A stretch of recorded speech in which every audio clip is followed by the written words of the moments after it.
My fiancé's childhood sweetheart, always dressed to the nines when going dancing at ballrooms, she ended up being drugged and violated, left with child. On our wedding day, Shin Jinhua dragged me to the woodshed and shoved a thumbprint annulment paper into my hands. A girl's reputation is worth more than gold. I've got to make things right for her and the baby, or she'll have no choice but to drown herself. I silently stared at the brand new red tunic on me.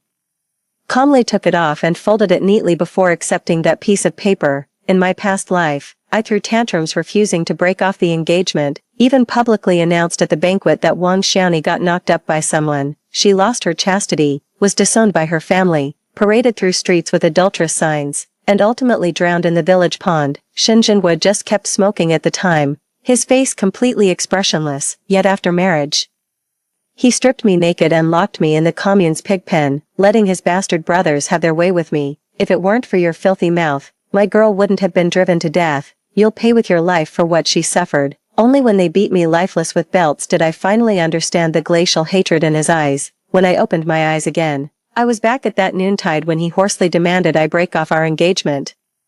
The musty stench mingled with coarse tobacco smoke from the wedding banquet assaulted my nostrils, just as Shin Jinhua's ice-cold words pierced my ears. Chuman, I can't go through with this wedding today. My fingers clenched violently around the red silk, knuckles turning white. Every word, every detail of this scene mirrored my past life with chilling precision. The wedding banquet fell deathly silent. I could feel countless eyes piercing through my bridal veil. Those gazes held shock, schadenfreude, but mostly anticipation, waiting to see how the city-educated youth would handle the situation. You disgrace, is that any way to speak? Apologized to Comrade Chuman this instant. My father-in-law, old Secretary Shen, smashed his enamel mug in fury, shattering the tense silence. In that same moment, my past self trembled uncontrollably, burning with shame and humiliation. But now, I merely curl my lips into a cold smirk, since fate granted me this second chance. I, Feng Chuman, swear never to repeat those old mistakes.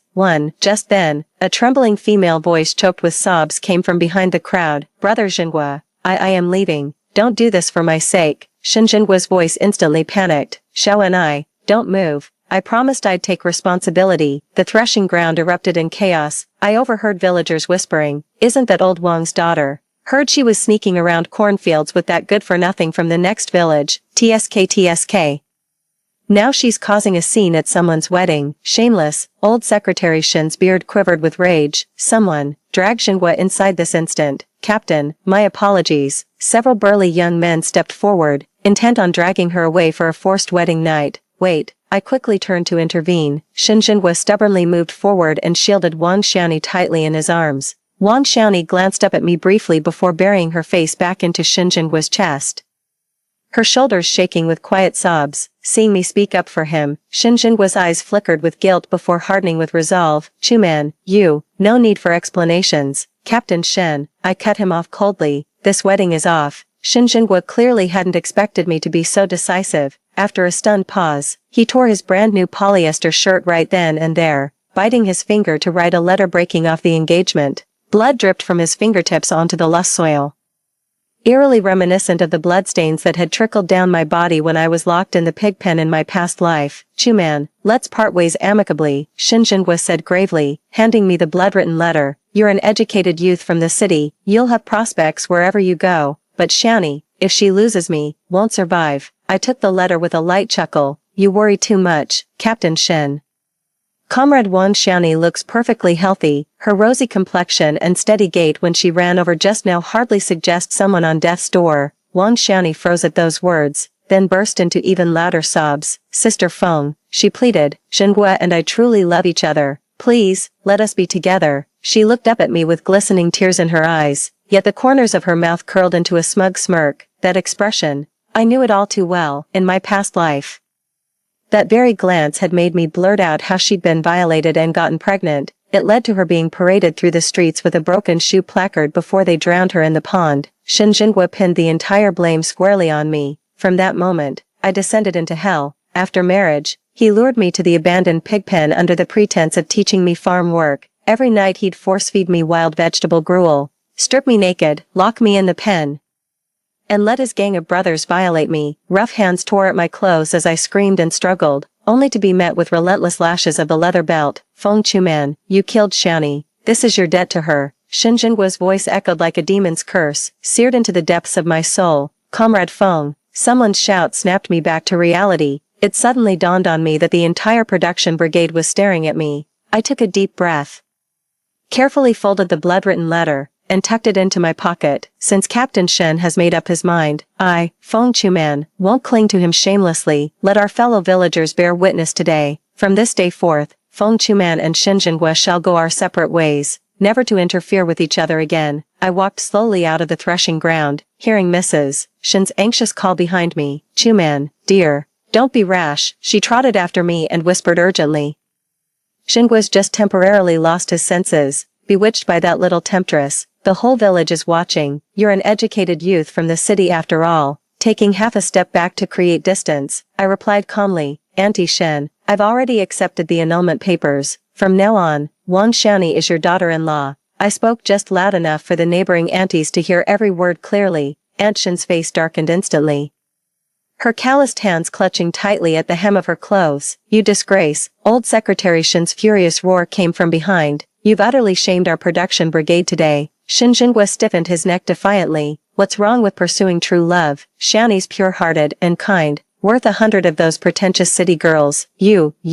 The old secretary trembled with rage before his eyes rolled back and he collapsed rigidly backward. Old Shen, Aunt Shen shrieked as she lunged forward. The threshing ground instantly descended into chaos. I marched toward the educated youth outpost without looking back, leaving pandemonium in my wake. Passing by the threshing ground, I overheard village women whispering, that Feng from the educated youth brigade sure has backbone. No kidding, anyone else would have passed out from crying by now. Captain Shen is downright despicable.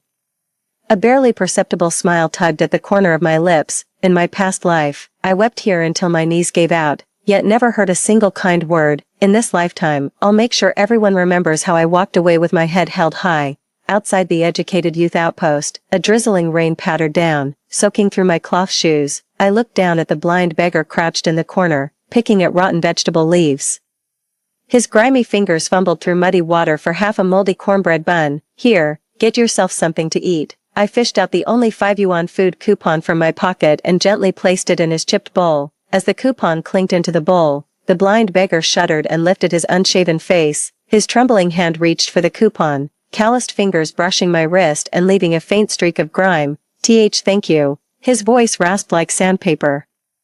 I shook my head with a bitter smile and walked away. In my past life when I was locked in the pigsty, I too had groped for spoiled leftovers in the dark just like him. Now reborn into this life, I can barely fend for myself. These ration coupons are all I can spare to help him. I didn't return to the educated youth outpost. Following the familiar path in my memory, I arrived at an abandoned adobe house at the village's edge. It was left by a childless old man years ago.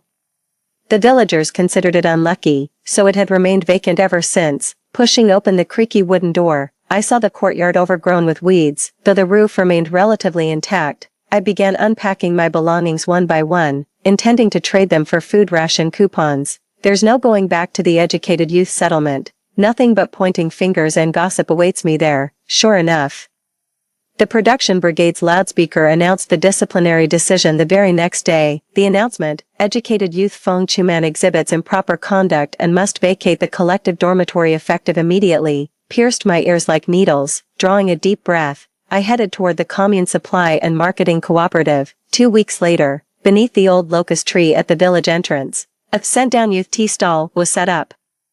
I bought the cheapest tea leaves with ration coupons and arranged some shabby tables and chairs. Did you hear? This stall belongs to that female educated youth Captain Shen jilted at the altar. TSK, a city girl reduced to running a tea stall. What a tragedy. On the third day of setting up my tea stall, the shade beneath the trees was packed with people. Everyone wanted to see how this jilted educated youth was getting by. Wearing my faded old clothes, I kept my head down pouring tea, pretending not to notice the pointing fingers and gossiping stares. Suddenly, dust swirled up from the dirt road at the village entrance as a brand new flying pigeon bicycle screeched to a halt before my stall. With bicycle bells jingling, Wang Xiaoni hopped off the rear seat wearing a bright red plaid wool coat, trailed by 4 burly peasant women. Business is booming, Sister Feng, she simpered as she approached, her voice dripping with saccharine sweetness.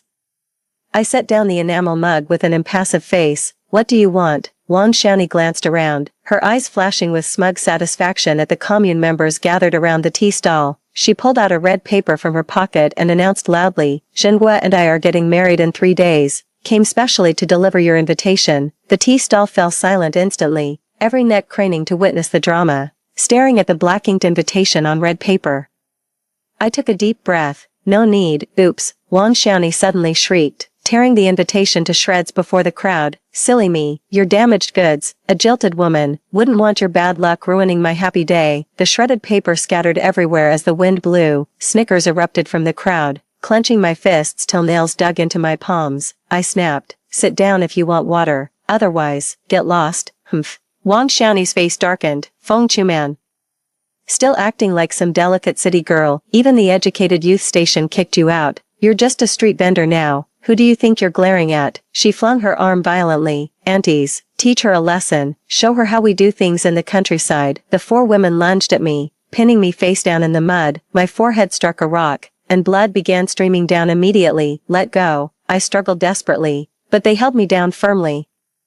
Wang Xiaoni looked down at me with a vicious smirk. "Strip her clothes off. Let everyone see how tender the city-bred educated youth's skin is." 2. Riot. My collar tore open, revealing the white undershirt beneath. The male onlookers catcalled and whistled, yet not a single soul stepped forward to intervene. I shut my eyes in despair, the terror of being locked in the pigsty in my past life surging back. "What the hell are you doing?" A thunderous roar erupted, and the women pinning me down suddenly shrieked in pain. The weight lifted off me as I opened my eyes to see a towering figure sweeping through like a whirlwind, leaving the women writhing on the ground wherever he passed. Wang Xiaoni stumbled backward in fear, stammering, Who do you think you are? How dare you meddle in Red Banner Brigade's business?" The figure stood with his back to me in the sunlight, tattered clothes billowing in the wind. When he slowly turned around, my breath caught. It was that blind beggar. His milky, unfocused eyes somehow locked precisely onto Wang Xiaoni's direction. Wang Xiaoni covered her mouth with a handkerchief, eyes curling with mockery. "My, Feng Jiqing certainly moving up in the world, couldn't marry brother Zhenhua. So now you're cozying up to some old blind man." The crowd erupted in roaring laughter. Trembling with rage, I shouted, "Wang Xiaoni, that's absolute nonsense." "Nonsense," she smirked, glancing around. "This blind beggar's defending you so fiercely, who'd believe there's nothing going on between you?" Before she could finish, a sharp smack rang out. The blind beggar lunged forward lightning fast and landed a solid slap across Wang Xiaoni's face. "Ah!" Wang Xiaoni staggered back, clutching her cheek, her carefully tied red hair ribbon coming loose. She glared at the blind beggar with bloodshot eyes. "You filthy blind bastard, how dare you hit me? Aunties, beat him to death." The 4 women immediately released me and lunged at the blind beggar. To my astonishment, the seemingly hunched blind man moved with eel-like agility, effortlessly flooring all 4 sturdy women. Wang Xiaoni turned pale, hiding behind the old locust tree as she shrieked, "Quick, go fetch brother Zhenhua." She tossed a handkerchief at the loitering troublemaker, who promptly scampered off toward the fields like an eager puppy. The blind beggar's face darkened as he advanced toward Wang Xiaoni. Wang Xiaoni stiffened her neck and shouted, /Feng Chuman, stop him now, or brother Zhenhua will make you pay. I'd experienced Zhenhua's cruelty enough in my past life. Don't. I tightened my collar and spoke up to stop them, yet the blind beggar seemed deaf to it all, radiating terrifying menace from his entire being. "Help!" Wang Xiaoni shrieked in terror, fleeing like a frightened rat. Just then, Zhenhua stormed over with several militiamen in aggressive formation. Wang Xiaoni immediately threw herself into his arms, weeping pitifully. "Brother Zhenhua, that educated youth Feng is trying to kill me." Zhenhua barked in order, and the militiamen promptly pinned the blind beggar to the ground. Though skilled in combat, the blind beggar was hopelessly outnumbered, no match against so many assailants. Zhenhua shot him a contemptuous glance before glaring at me. "Feng Chuman, I know you're furious, but calling off the engagement was my decision. Take it out on me if you must. Bullying Xiaoni is cowardly." With a cold laugh, I pointed at the shredded invitation on the ground. "Perhaps Captain Shen should examine who instigated this confrontation today." At these words, Wang Xiaoni shrank further into Zhenhua's embrace, sobbing, "Brother Zhenhua, I only meant well. I wanted to tell Sister Feng about our wedding. If she still wants to be with you, I'm willing to step aside." "Xiaoni," Zhenhua's voice trembled with emotion, "why are you so foolish? I've told you I only want you and our child." I could hardly believe my ears. Wang Xiaoni's talent for twisting black into white was truly remarkable, but Shin Jinhua remained utterly convinced, turning to me with icy disdain. He snapped, "Feng Chuman, our engagement is off. Stay out of my life from now on." With that, he moved to escort Wang Xiaoni away. Ouch! Wang Xiaoni suddenly whimpered coquettishly, her body going limp. Shin Jinhua immediately caught her in alarm. "Xiaoni, what's wrong?" With a coy glance at the blind beggar pinned to the ground, Wang Xiaoni murmured softly, "That blind beggar just shoved me." Shin Jinhua immediately reached for her still flat belly. "Are you hurt?" Wang Xiaoni dodged sideways hastily, "And no, just twisted my ankle." Without another word, Shin swept her up bridal style and barked at the militiaman. "This old pervert assaulted a woman. Tie him up and haul him to the commune." Xiaoni Wang flashed me a triumphant smile from his embrace. I rushed forward shielding the blind beggar. "Stop, Shin Jinhua. Does being production team leader give you license to arrest people at will?" Shin narrowed his eyes. "You defy me over some stinking blind man." I stood my ground. "Whoever he is today, I won't let you lay a finger on him." "Fine, just perfect." Shin Jinhua laughed bitterly through gritted teeth. "The more you shield him, the more determined I am to punish him." With that, he snatched the hemp rope from the militiaman's hands and moved to loop it around the blind beggar's neck. At the critical moment, urgent car horns blared as a military green jeep kicked up dust before braking sharply in front of the tea stall. A middle-aged officer leaped from the vehicle, his insignia gleaming brilliantly under the sunlight. "Stop this. How dare you take the law into your own hands in broad daylight?" Shin Jinhua immediately put on an obsequious smile upon seeing the newcomer, his back instinctively hunching slightly. "Director Li, to what do we owe the honor of your personal visit?" Director Li's stern gaze swept across the scene, his brow furrowing slightly at the sight of the ragged blind beggar on the ground. He withdrew his gaze impassively and asked in a low voice, "Captain Shen, what crime has this beggar committed to deserve such treatment?" Shin Jinhua rubbed his hands together with an awkward chuckle. "Director Li, this old scoundrel harassed my Xiao.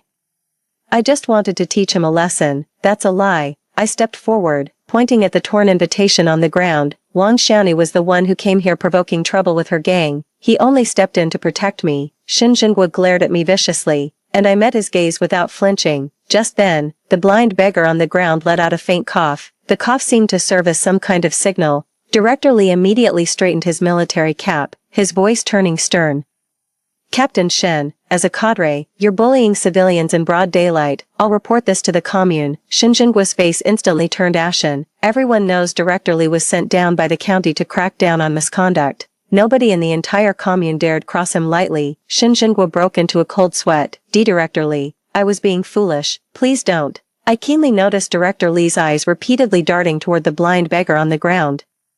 It wasn't until their eyes met that he suddenly barked, "Scram, now." Wang Xiaoni tactlessly tugged at Shin Jinhua's sleeve. "Brother Jinhua, you're the team leader. Why be afraid of just one?" Shin Jinhua immediately clamped his hand over her mouth. "Shut it." Wang Xiaoni flinched at his ferocious expression. Shin Jinhua quickly turned to Director Li, bowing obsequiously. "Womenfolk don't know any better. Director, please don't take it to heart." Director Li cracked his knuckles audibly.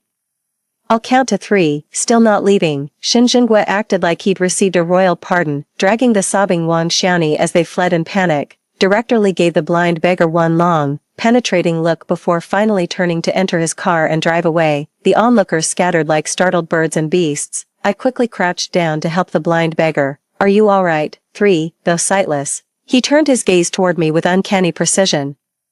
Only then did I notice his eyes weren't entirely lifeless. They shimmered with faint amber hues in the sunlight. Only the blind beggar and I remained at the tea stall, gently dabbing his temple wound. I asked, "What's your name?" After crossing Shin Jinhua, "You won't last long here. Why not come with me?" He shuddered slightly before answering hoarsely, "They call me Yuan." His unexpectedly mellifluous voice caught me off guard. Such stark contrast to his scruffy appearance.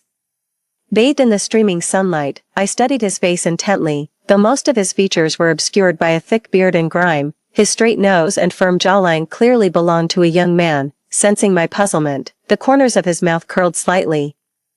Suddenly, he reached up to his jawline and gave a gentle tug, peeling away an astonishingly lifelike false beard to reveal sharply defined chin, though the rest of his disguise remained intact. This glimpse alone was enough to shock me. "Did I scare you?" The roughness faded from his voice, revealing its natural warmth. "Some things, I'll explain properly later." Watching his profile, my heart skipped a beat without reason. Yuan. I steadied my breathing, softening my tone.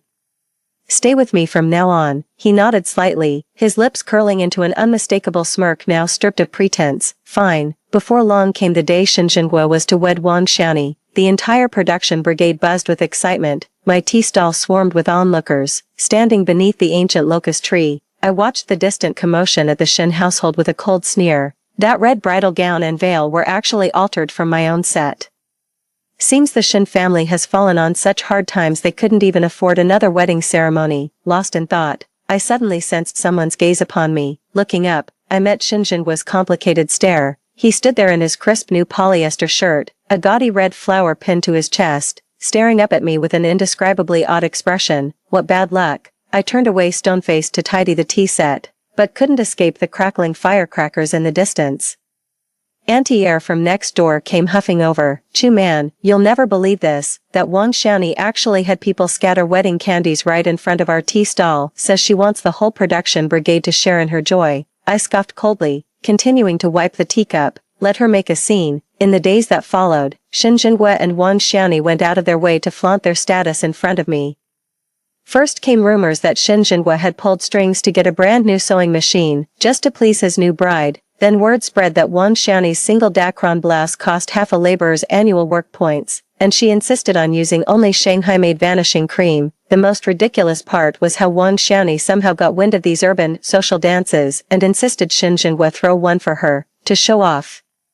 Shen deliberately chose the threshing ground right across from my tea stall as the venue. At dawn the next day, metallic clanging suddenly erupted from across the street, pushing open my tea stall's wooden shutters. I saw workers feverishly assembling a stage on the opposite threshing ground. Wang Xiaoni was directing some youngsters to hang up banners. She wore an eccentric outfit, a skin-tight floral blouse paired with knee-length polyester pants that exposed her pale calves.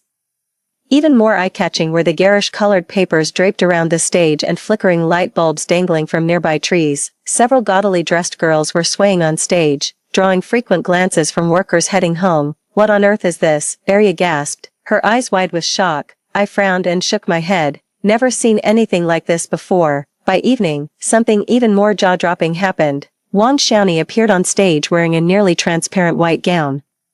Her face powdered ghostly pale and lips painted scarlet, shouting through a tin megaphone, "Hey fellas, come on over. We've got a mixer tonight with singing, dancing, and some special surprises." As night fell, raucous horn blasts and rowdy laughter from across the street carried on well past midnight. Nearby residents complained about the disturbance, but Shen Jinhua's militia scared them into silence. All her commotion ended up poaching my regular customers. Arya counted the crumpled bills anxiously. Chu man, our earnings these past 2 days. Rubbing my temples, I sighed at the sparse crowd of customers. A Yuan sat across from me, his slender fingers tracing the edges of the metal cash box. Don't worry, he said abruptly, his voice low and resolute. Her days are numbered. I stared at him in astonishment. How did you know? Fu Mingyuan paused his movement, turning his head precisely toward me, though sightless. His gaze made me feel he could see right through everything. Pressing his lips together, he murmured softly, "Though my eyes are blind, my heart sees clearly." Led by Wang Xiaoni, the village embraced a new pastime called wild disco. That evening, the threshing ground across the way was unusually lively. Defying convention, Wang Xiaoni had someone erect a bamboo pole on stage, encircled by kerosene lamps, transforming the indoor ballroom dance into an open-air spectacle. Standing beneath the tea stall's awning, I watched Wang Xiaoni sway her body around that polished bamboo pole. Clad in a form-fitting black dress, the crowd of onlookers, men of all ages, packed the area below the stage, with whistles and cheers rising intermittently. Just then, a bicycle came jingling past. The bike screeched to a halt, revealing old Secretary Shen and his wife with faces dark as thunder. What disgraceful behavior! Old Secretary Shen bellowed, leaping off the bike immediately. His trembling finger pointed at the stage. "You silly girl, are you trying to disgrace our red flag brigade?" Wang Xiaoni wasn't intimidated. If anything, she swayed more vigorously. "Secretary, with all due respect, I'm enriching our comrades' cultural life." "You," the brigade secretary's wife shook with rage. "Where's Jinhua? Let him see what a fine wife he's married." "Brother Jinhua can't tell me what to do." Wang Xiaoni spun around, her short skirt riding up to reveal pale thighs. "He said I could do whatever I want." Old Secretary Shen collapsed in fury on the spot and was hastily carried away on a flatbed cart by the commune members. The gathered villagers pointed fingers and buzzed with gossip. Shinjinhua arrived just in time to witness his own father being carried off. His face turned deathly pale as he yanked Wang Xiani off the platform. Have you lost your mind? Coming to stir up trouble in your condition. Do you want to harm the baby? What do you know? Wang Xiani snapped, shaking off his hand impatiently. If it's gone, it's gone. Only the weak aren't worthy of being my child. Shinjinhua seemed stunned by her words. What about me? In this whole month since we married, you've been out every night and back at dawn. Have you ever so much as brought my parents a cup of water? Stop trying to shackle me with your pathetic Shin family rules, Wang Xiani shrieked. Who was it that promised I could do as I pleased after marriage? You. Shinjinhua's temples bulged with rage. He turned away in disappointment, only to lock eyes with me. Following his gaze, Wang Xiani spotted me and flew into a rage. Shinjinhua, having second thoughts, still pining for Feng Chuman, her sharp nails jabbed repeatedly at Shinjinhua's chest. Enough. Shinjinhua finally snapped, shoving her away violently. Wang Xiani staggered a few steps before collapsing onto the ground. Xiani, Shinjinhua panicked and reached out to help, only to have his hand violently slapped away. Wang Xiani glared up at me with venomous hatred that sent chills down my spine. With a sharp snap, the tea stall's canopy suddenly dropped shut. I turned and saw Fu Mingyuan standing by the shed. A month had passed, yet his striking features still left me dazed. His chiseled profile, freed from disguise, revealed a handsome youth with sharp brows and starry eyes.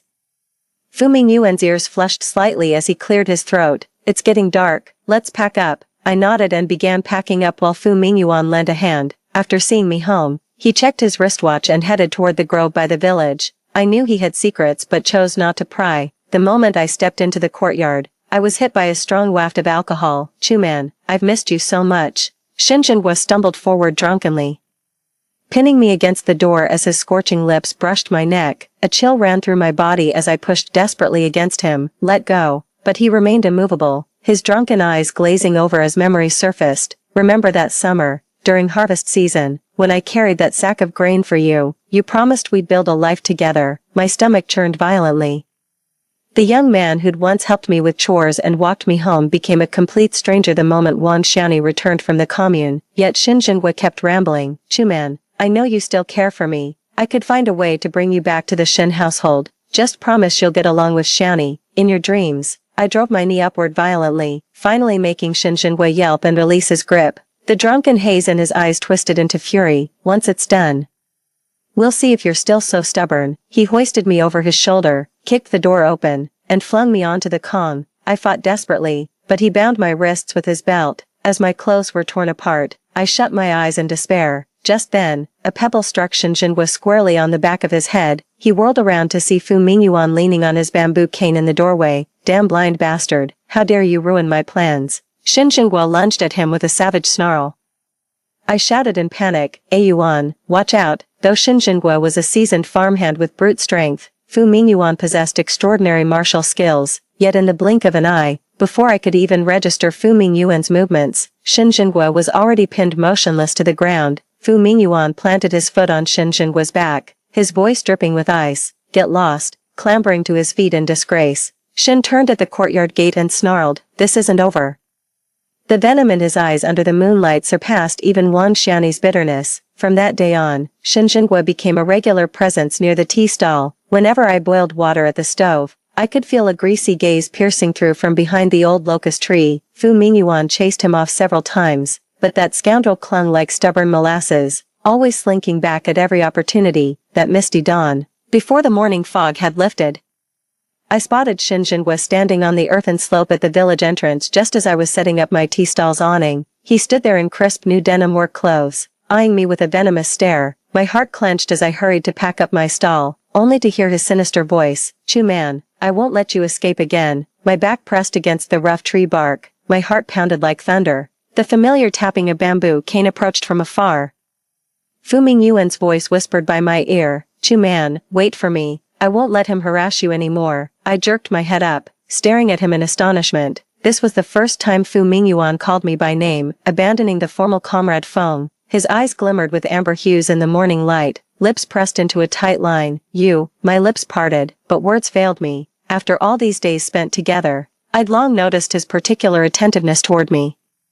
Whenever Shinjinhua showed up, He'd always step in front of me without hesitation. Late at night when I counted coins, he'd quietly bring over an extra kerosene lamp. Once when I suffered heatstroke, he actually went herb gathering in pitch darkness to brew medicinal tea. Fu Mingyuan seemed to realize his verbal slip too, the tips of his ears turning faintly pink. In the days that followed, Fu Mingyuan became increasingly elusive. He'd vanish for entire days, returning with mud stains and blood smears on his trouser legs. When questioned about his whereabouts, he'd claim to be foraging mountain herbs, yet fresh wounds always appeared on his calloused hands. Meanwhile, Xinjianguo's daily harassment at the tea stall became twisted through gossip. Gossip spread through the village like autumn wind sweeping fallen leaves. Whispers filled the fields, accusing me, the city-educated youth, of impropriety and seducing a married man. At dawn that day, Fu Mingyuan vanished again. Just as I boiled water for tea, a group of hostile women stormed toward my stall. Feng Chuman, Wang Xiaoni barged in with 4 burly peasant women in tow. She'd deliberately dressed in a bright red dacron blouse that day, her hair slicked back with pomade. No sooner had she spoken than she kicked over the wooden bench in front of me.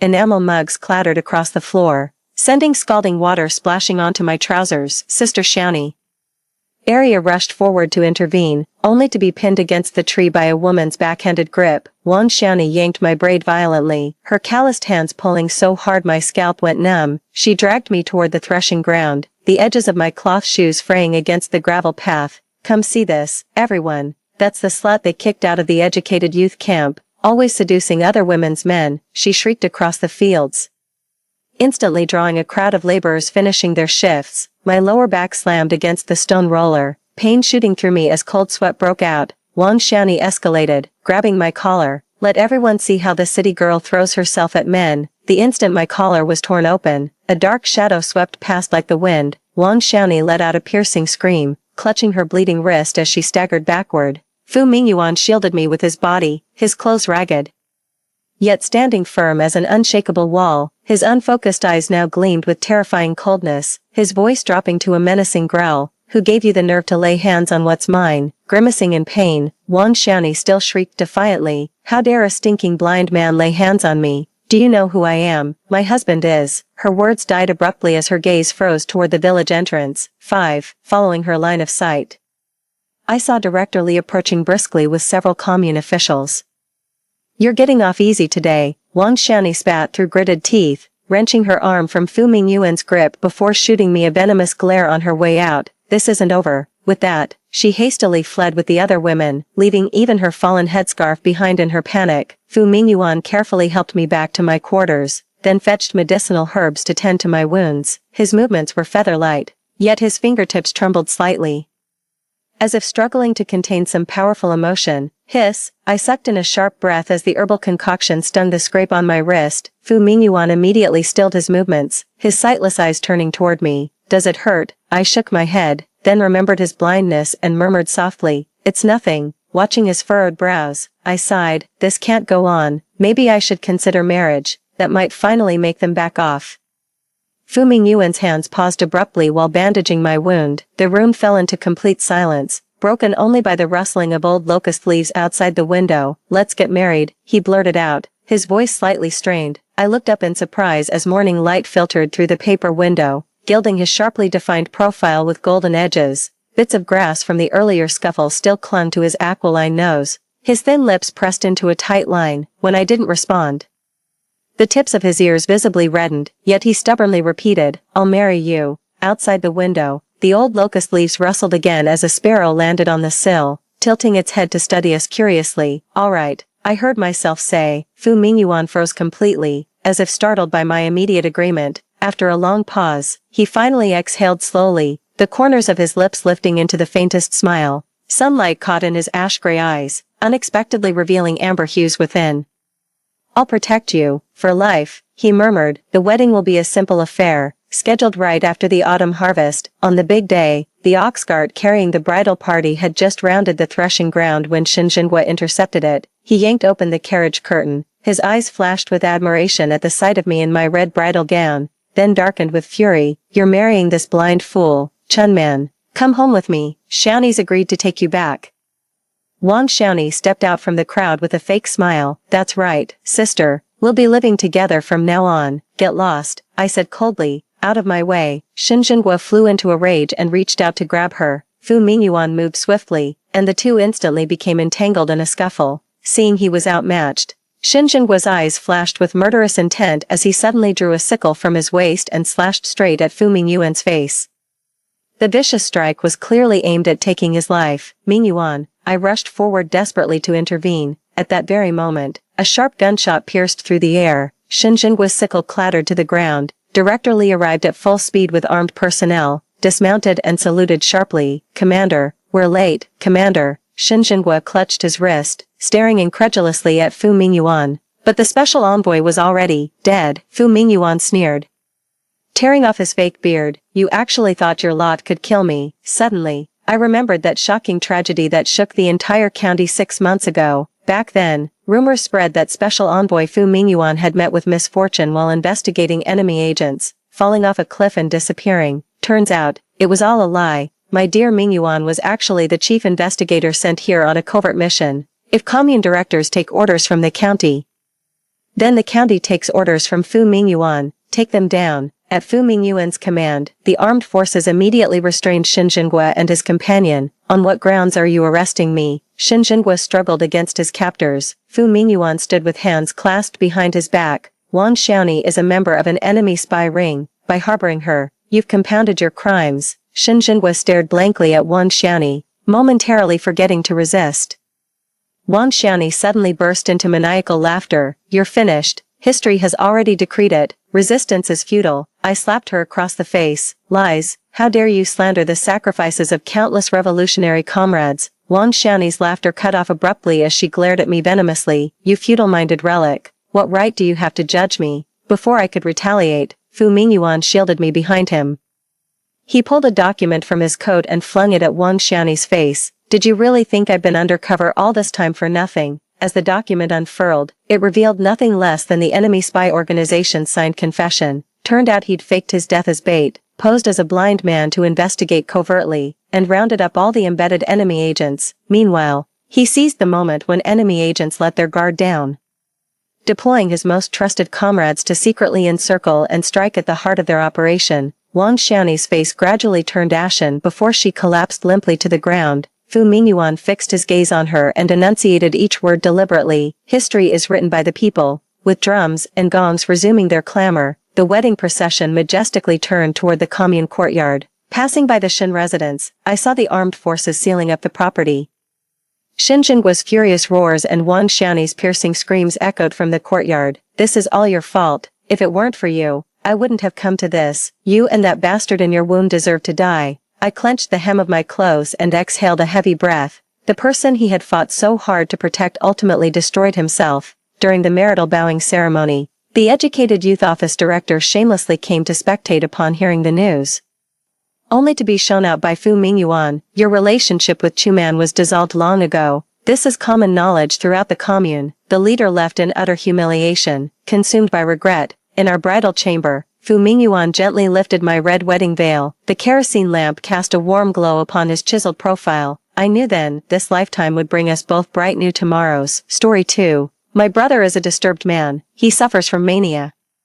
And in an attempt to prevent me from marrying my fiancé, he broke his own leg. Later, I was murdered in a conspiracy by my fiancé and my best friend. At my funeral, this couple was intimate, scheming on how to spend my inheritance. My brother, who was left with a limp, chased them across half the globe in madness. Covered in blood, he brought their severed heads before my corpse. Then, holding me, he stroked my head and murmured by my side, "Little darling, your brother has always been here for you." In another life, when my fiancé hugged me, urging me to slip sleeping pills into the water my brother was drinking, I pushed away that man with a disgusting smile. What could possibly be wrong with my brother? He just loves me too much. Lu Yu, when the time comes, just drop this thing in your brother's drinking glass. Your brother surely won't suspect you. This drug could knock out an elephant, once your brother is asleep. I'll take you away tonight, okay? The person across from me gently squeezed my wrist, but my thoughts were not on him. My gaze was fixed behind him, the shadows of the locust tree swaying. My brother, in a white shirt, at our house's door, holding a kitchen knife, his eyes dark and ominous, looking at us. When I realized I had truly been reborn, my brother had already dragged me inside the house, Holding a kitchen knife in his left hand, he fumbled by the door with his right. Probably not finding the rope, he tore off his own tie and tied my wrists. Don't see Yuze, my fiancé, the man who just had me drug my brother. I let my brother handle the knots on my wrists. He truly cared, crying for me, even patting the knots with cotton to avoid hurting me. Brother, I caught his fingers. He paused. Previously in my life, I found even touching him repulsive. This gesture made him hesitate for a second or two, then, he covered my mouth with his hand. Shut up.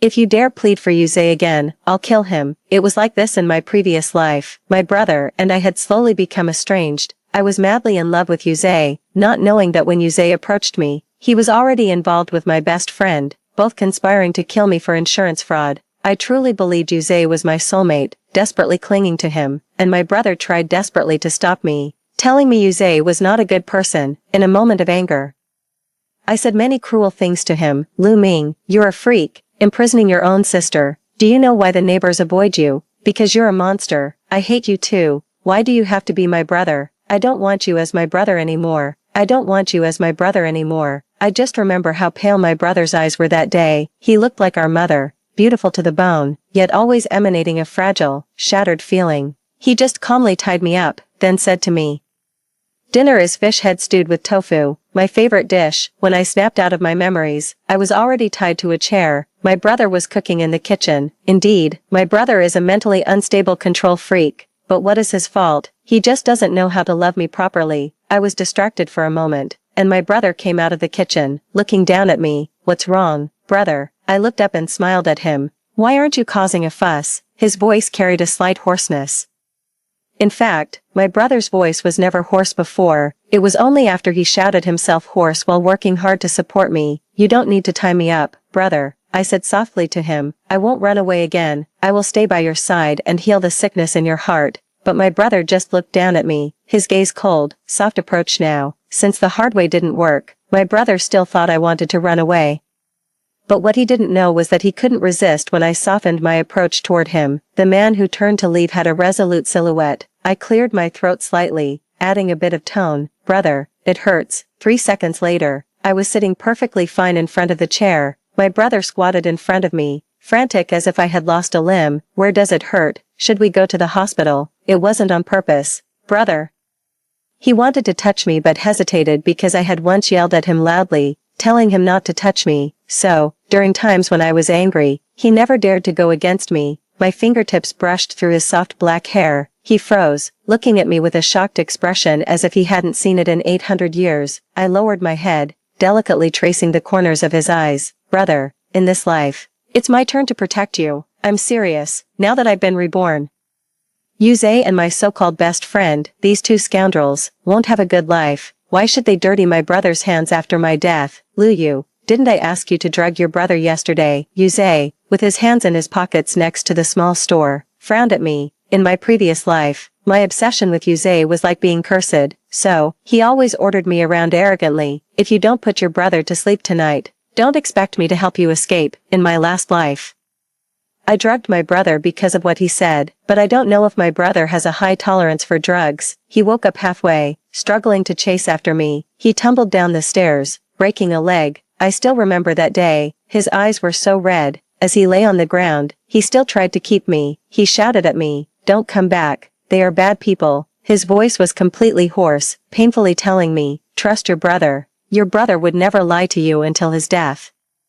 Until his death, he would never lie to me. But at that time, I only thought he was a control freak who wanted to keep me locked in his room forever. Yuze probably thought that threatening me with not eloping would make me anxious, but I didn't even raise an eyebrow, asking him, "This drug, it won't kill my brother, will it? And my good best friend Duan Yu, just then coincidentally sat next to me with an ice pop." Luyu, it's simple, just watch the dosage, and let your brother sleep.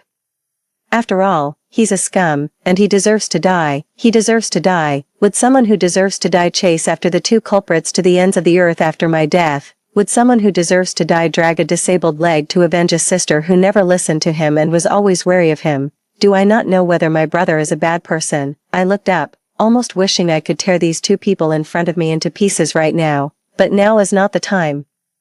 I stared at the bag of sleeping powder in my hand. I already had a plan. 5. Did you go see Yuze again? As soon as I entered, I was pulled into an embrace. His high nose bridge fluttered against my neck, his breath shallow. My brother smelled of locust flowers. Under the daylight lamp, Lu Ming's face was very pale, his features striking, like ink forcibly splashed on a white paper inkstone. They would crumble at a touch. Brother. I was just, shut up, he interrupted me roughly.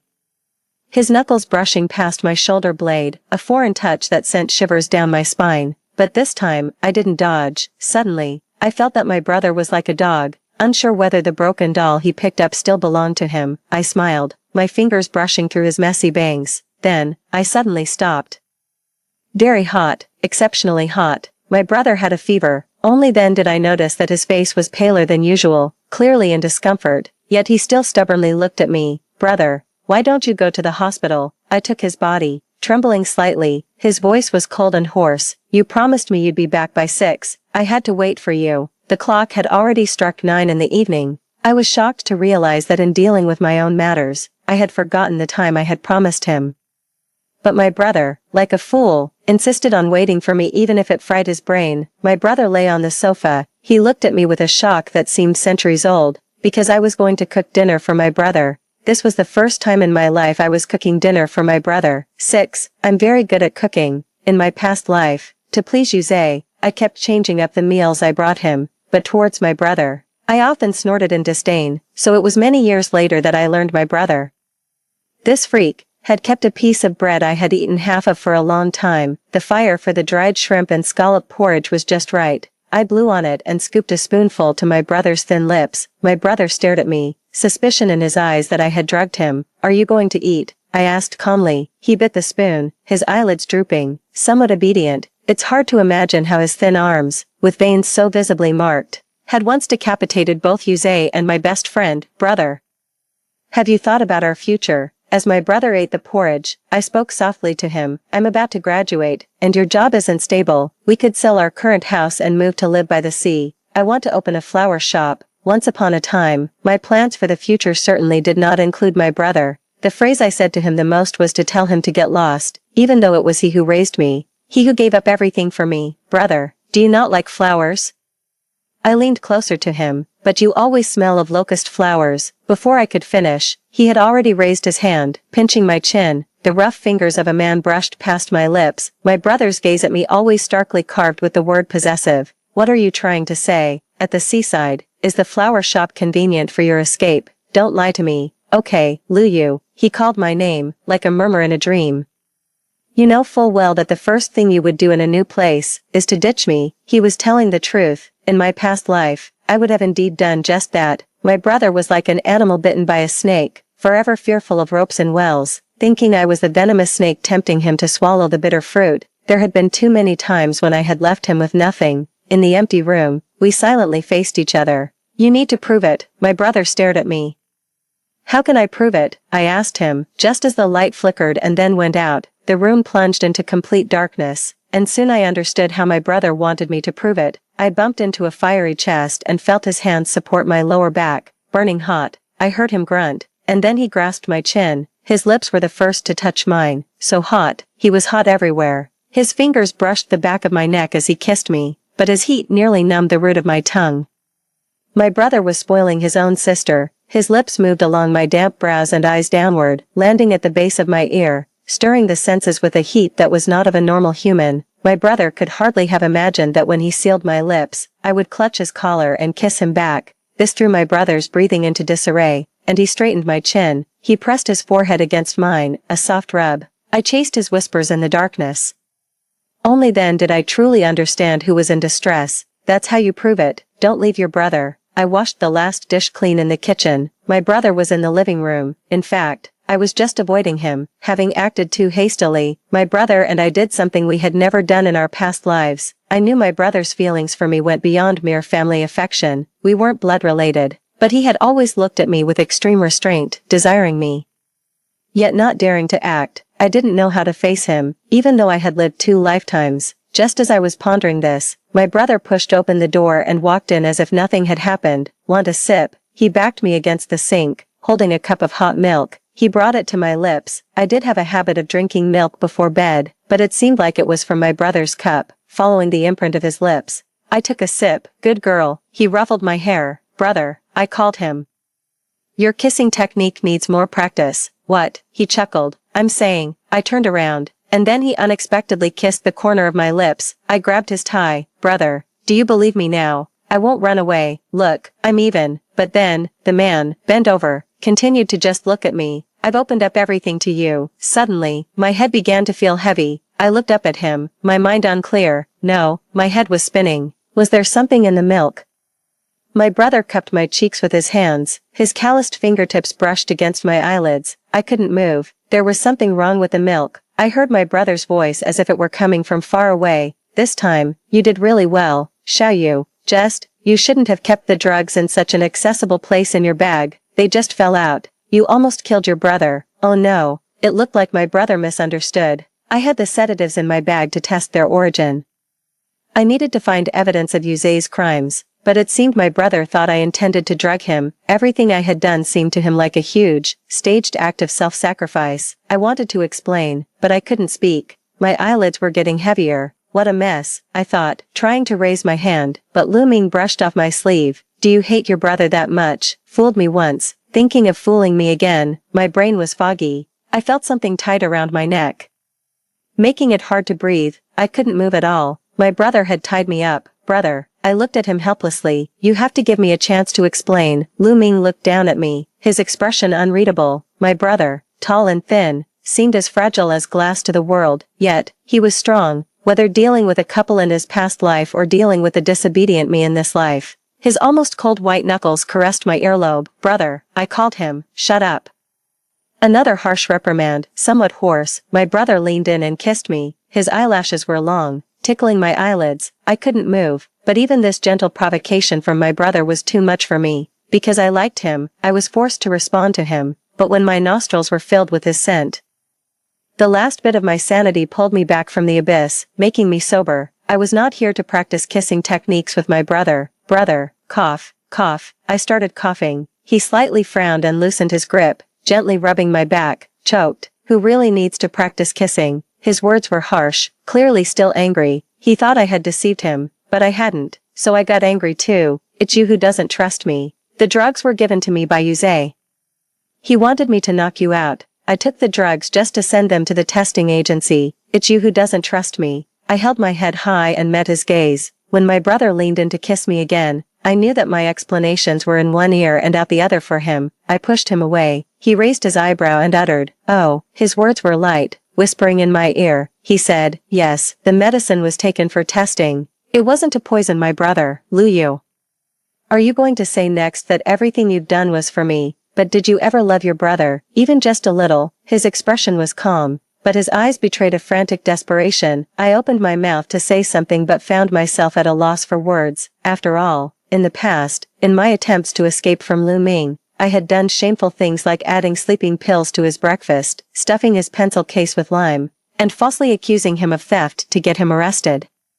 It could be said that much of my brother's bad reputation in the neighborhood was my doing, all to clean up my own messes. He couldn't immediately change his view of me, so I decided to bide my time. Then, I suddenly kissed Lu Ming. My brother's lips were soft and inviting. He froze, his eyes widening as if a colorful scroll had suddenly unfurled within them. Then, my brother snapped. My head hit the mattress, but his palm cushioned the blow. The bed sank a little due to our movements, and I reciprocated, interlocking my fingers with his. He kissed my neck and said, "You're going to torture your brother to death." I think, in my past life, I owed Lu Ming a lot. In this life, I'm not sure I can cure him, but I can indeed promise to torment each other until death. 9. My brother's cooking is delicious. It would taste even better if my hands weren't trapped and he was feeding me bite by bite. Brother. I elongated the tone, calling him. The silver spoon hesitated at my lips. Lu Yu.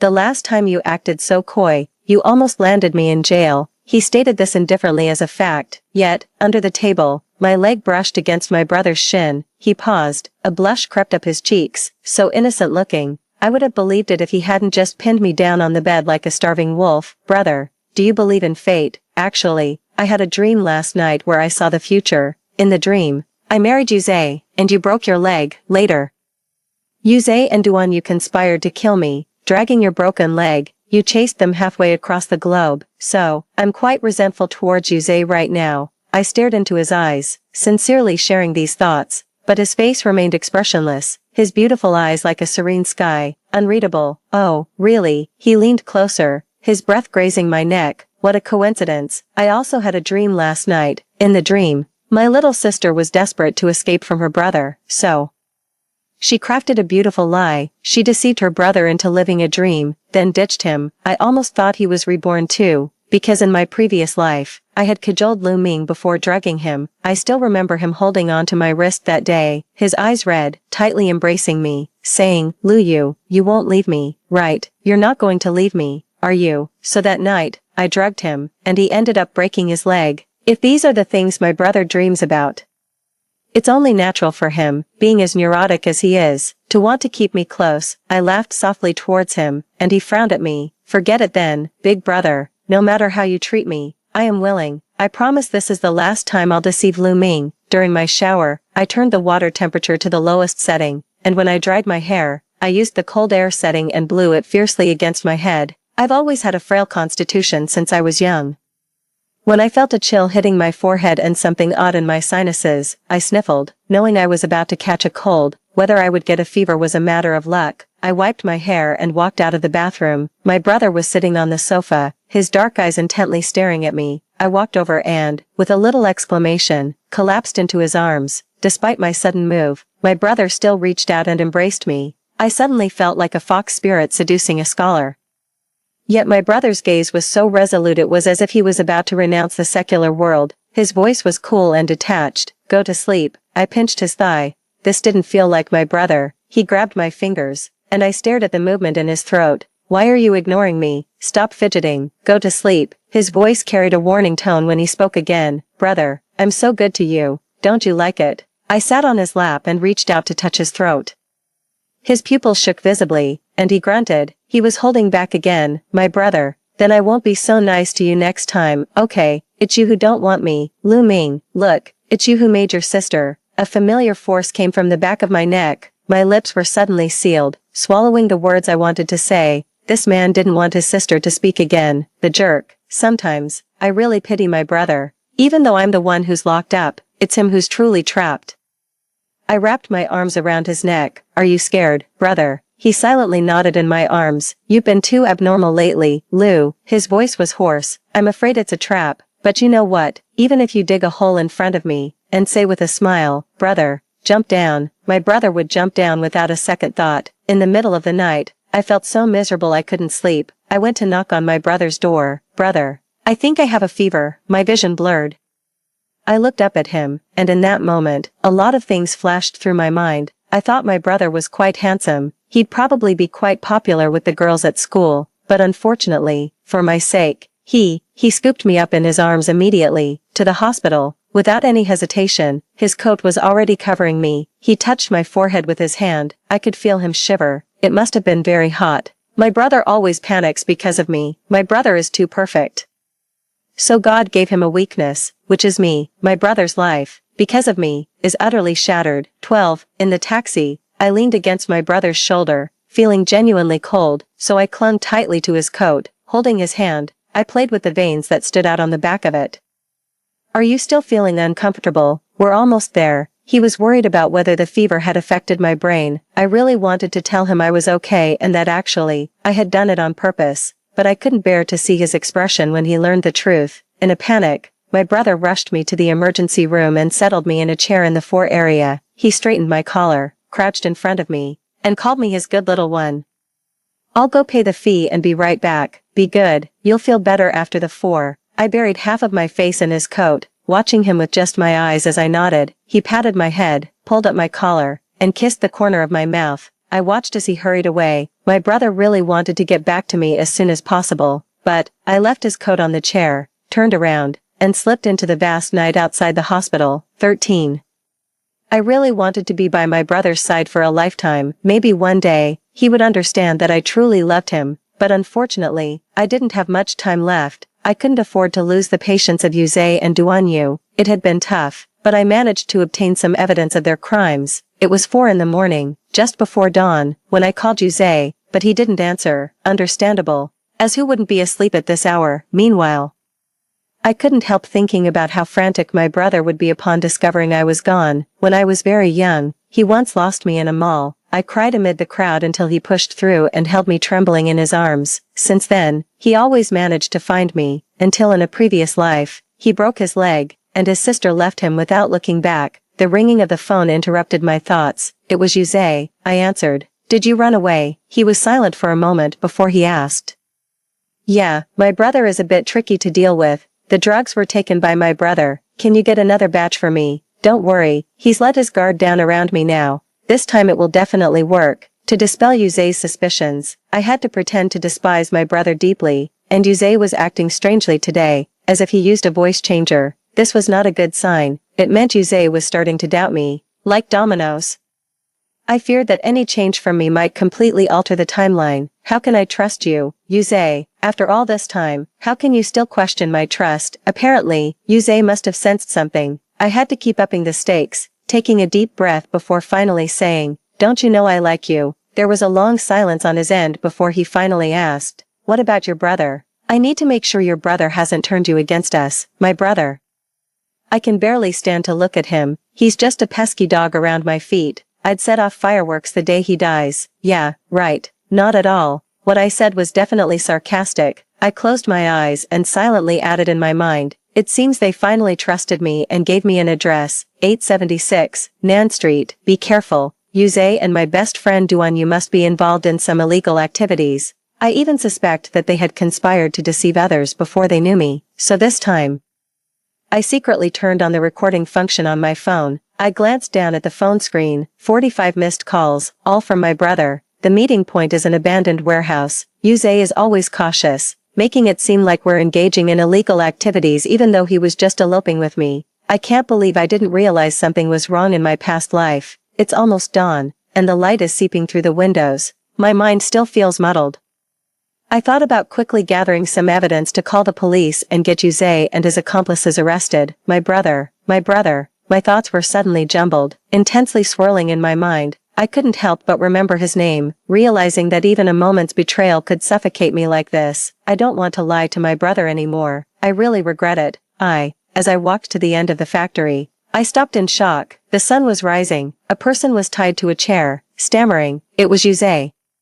And behind him, my brother had his hands in his pockets, playing with a phone card. At that moment, I suddenly realized, my brother had tied up Jose. He had learned to solve problems from the root. No wonder he used a voice changer. It wasn't Jose who answered the phone, it was my brother. What did I say to my brother on the phone? I said, my brother. I can't even bother to look at him, just a dog that bothers me. The day he dies, I'd set off fireworks to celebrate. I'm doomed.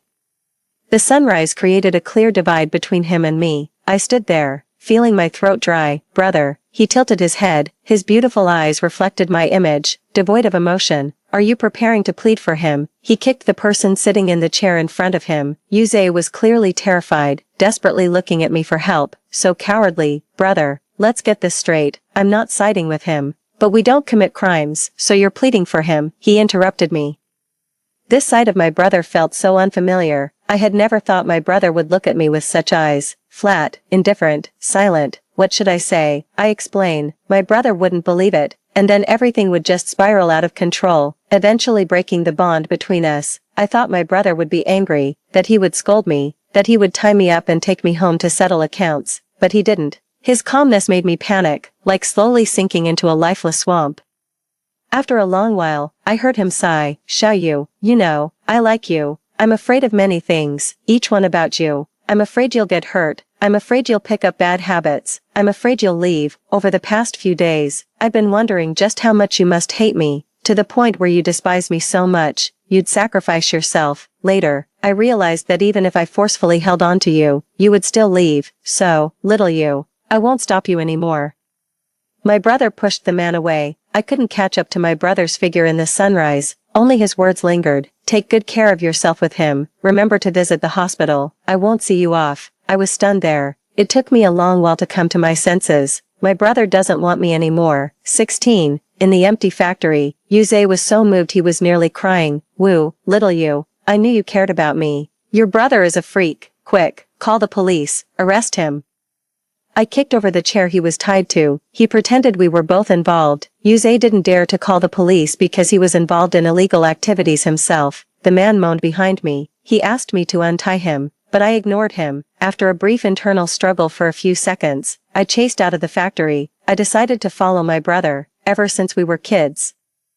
It was always my brother who soothed me, so he can't just not want me anymore. I didn't know where my brother had gone. Decided to first go home to look for him. Now it's my turn to find his phone unreachable. How the tables have turned. Sitting in the car, I composed a long text message to him, then deleted it one character at a time. Suddenly, I felt like I was infected by my brother. I was going crazy, my mind full of him when I couldn't see him. I finally found my brother, not at home, but at the convenience store by our house. I stood at the entrance, took 2 steps forward, but froze under the streetlight. The convenience store was quiet in the early morning. My brother was wearing a black jacket. He had deep-set eyes and his skin was nearly cold white. He handed something to the cashier with his eyes downcast. The cashier was a very young girl, shyly stealing glances at him. My brother just smiled at her with a twinkle in his eye. I exploded at the entrance. Somewhere in my heart felt like it was being wrung out harshly. 17. My brother came out of the store. He looked at me somewhat surprised. A thin morning light fell on his face, and I stood in his inevitable path, so he tilted his head slightly. Excuse me. The way my brother looked at me was like he was looking at a stranger. I couldn't hold it in anymore. Brother. My voice broke at the end. I watched as my brother's pupils gradually dilated. He pulled me into his arms. His fingertips brushed across my cheek. Why are you crying? Don't cry. I was wrong. It's my fault. Don't cry. Okay. He dropped everything he was holding, just to wipe my tears. I sobbed as I looked at him. I've been without parents since I was little, and now you don't want me either. Lu Ming, how could you be so cruel? He said. Alright. It's all my fault. You really are my ancestor. Stop crying. Okay. But I was crying so hard that I could barely catch my breath. It wasn't until my nose felt blocked that I realized I was coming down with a cold. Then it felt like all the viruses in my body launched a collective assault on me. My head spun violently. Only then did I remember I had been tossing and turning all night without even drinking half a bottle of water. My consciousness began to fade as I clung to his sleeve. In the last moment, I could still hear my brother frantically calling my name. I felt my eyes were covered. A black cloth blocked my sight, amplifying all my other senses. Someone lifted my bangs and touched my head. The slightly calloused knuckles belonged to my brother. Brother, I called out to him. He didn't respond, but he started unbuttoning my shirt. Downward, I shivered. He rubbed my earlobe. Good, let's check your temperature. Brother, why are my eyes covered? Because, I could hear his breath close to my ear, magnified 1,000 times more than usual, making my heart race. You need to be punished. I have a fever. Brother. He patiently tied my wrists, so I had to follow his voice, but then he fell silent, and all I could hear was the friction of the sheets and clothes, and him wrapping a silk ribbon around my wrists. It didn't hurt, nor was it upsetting, but it was deeply bitter, just like my brother means to me. Brother, I was wrong. I had to plead with him. He hummed softly, and I couldn't discern his attitude in the darkness. He took the thermometer from under my arm, apparently checking the reading. Where did you go wrong? I shouldn't have lied to you. I shouldn't have kept in touch with Yusei, but you know, brother, I contacted Yusei and them because I really wanted to. A warmth touched my forehead, probably my brother checking my temperature with his own. That's not it, Lu Yu. It's not that you lied that made me angry, it's that you deliberately let yourself catch a cold. Lu Yu, do you understand? My brother forced my legs apart with his knee. You're hurting yourself because of me, so I want to kill myself. Lu Ming says everyone's world is different, and in his world, there's only me, so don't make brother sad, don't make brother suffer. Okay. His kiss landed on my neck, wet. I'm afraid one day I'll go mad, and won't be able to love you anymore. I felt his gentle bite. His voice gradually turned into a painful reminiscence. Even if you put a knife to brother's throat, or break brother's leg, what can I do? I'm willing to endure it, but you're sick, you're in pain, you're uncomfortable. What do you want me to do? I'm going crazy, so please, torment brother a bit more. Don't hurt yourself. Reflecting back, my brother has always been like this, even covered in blood. He would still hold me tight. I clung to my brother's neck. But I love you too, brother. You should trust me more. I love you too. Those words felt like fireworks suddenly bursting in the air. I could feel it. My brother was stunned. The next second, I somewhat regretted it. My brother too, went crazy. Tears uncontrollably spurred by physiological stimuli, my heart clenched tight. At that moment, I finally understood. My brother's pain also tightly bound me. His kiss fell on my heart, invasive, plundering. Creatures in the dark are like this, unable to yearn for light, so they always draw light from each other. As a child, I was afraid of the dark, afraid of falling into an unseen abyss. But if my brother was the abyss itself, I was willing to fall into it. Brother, I unconsciously called out his name. My brother lifted the black cloth, and I looked into his eyes. His eyes sparkled, like the most ancient stars in the universe, burning in my heart. I felt a shameful urge to cry. His slightly hard teeth pressed into the skin of my neck. You said, brother is your dog, so what is this dog doing to you now? He said he doesn't hold grudges, but clearly, he holds deep grudges. 19.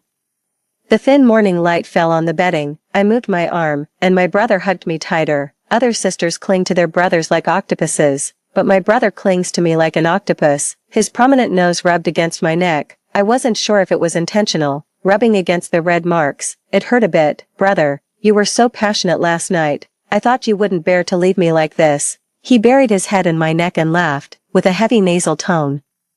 He teased my heart with each laugh. Sorry, couldn't hold back. His apology was insincere. Shall I make it up to you? He straightened me up, letting me straddle him. The morning light coincidentally fell on my brother's eyebrows and eyes. He squinted reflexively, his hand caressing my waist, his face as exquisite as if sculpted by the most famous ancient Greek sculptor. I leaned over and bit my brother's shoulder. He reached out to lift my falling hair. I ground my teeth. Imagining how my brother handled me last night, I was a bit angry, so I bit down hard. He hissed, endure it. I pinched his neck. He obediently nodded, and I looked down at the teeth marks left on his body. My teeth are really good, such a beautiful proportion.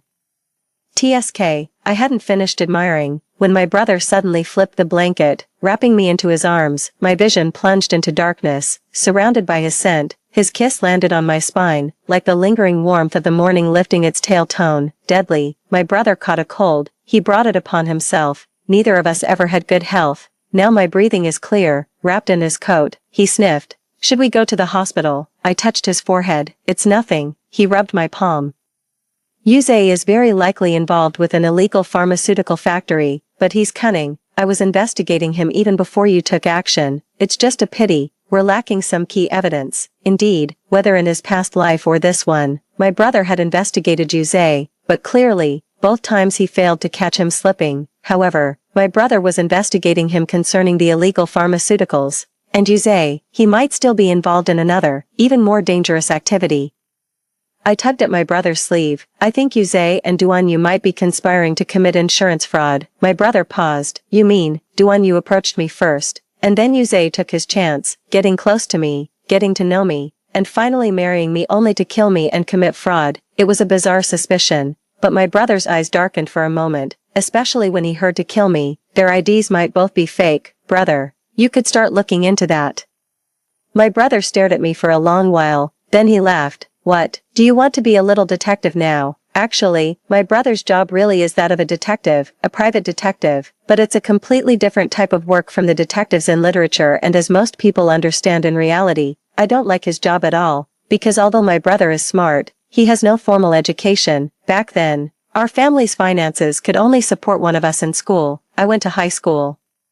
So he had to do this shady job to support me. There was a time when he came home covered in bruises every day. Later, I found out that the tasks he took involved underground fighting. Such a private detective. Clearly, as long as there's money involved, he would do anything. Luyu. My brother's nasal voice brought me back to reality. I looked up. Unexpectedly, my brother wrapped a scarf around me. Through the thick cashmere, he kissed me. Thank you for standing by my side. I was stunned.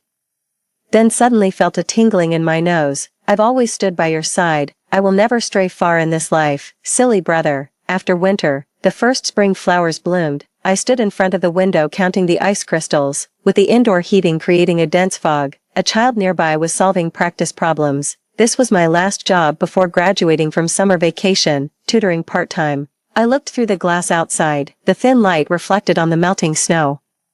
Someone leaned against a silver second-hand Santana watching me. My brother wore a camel-colored cashmere sweater, too pale, blending into the white expanse of the snowy field, standing far away. I wasn't even sure if he was spacing out or watching me. until my phone in my pocket vibrated. It was his message. Stop looking at me. Teacher Lou, focus on teaching. The curiosity of the kid next to you is overflowing. I remained silent, turned my head, and met the gaze of the child who had just been earnestly memorizing vocabulary. Now her eyes sparkled. Sister, what's the situation with that man? Is he your boyfriend? I ruffled her head. My thoughts returned to the subject at hand, as the melting snow, piled up like mountains, quietly overflows throughout the silent winter. Stepping on the creaking, melting snow, I went out and met Lu Ming. He opened his arms to me. Hey, be careful. I fell into his embrace. It was a slip.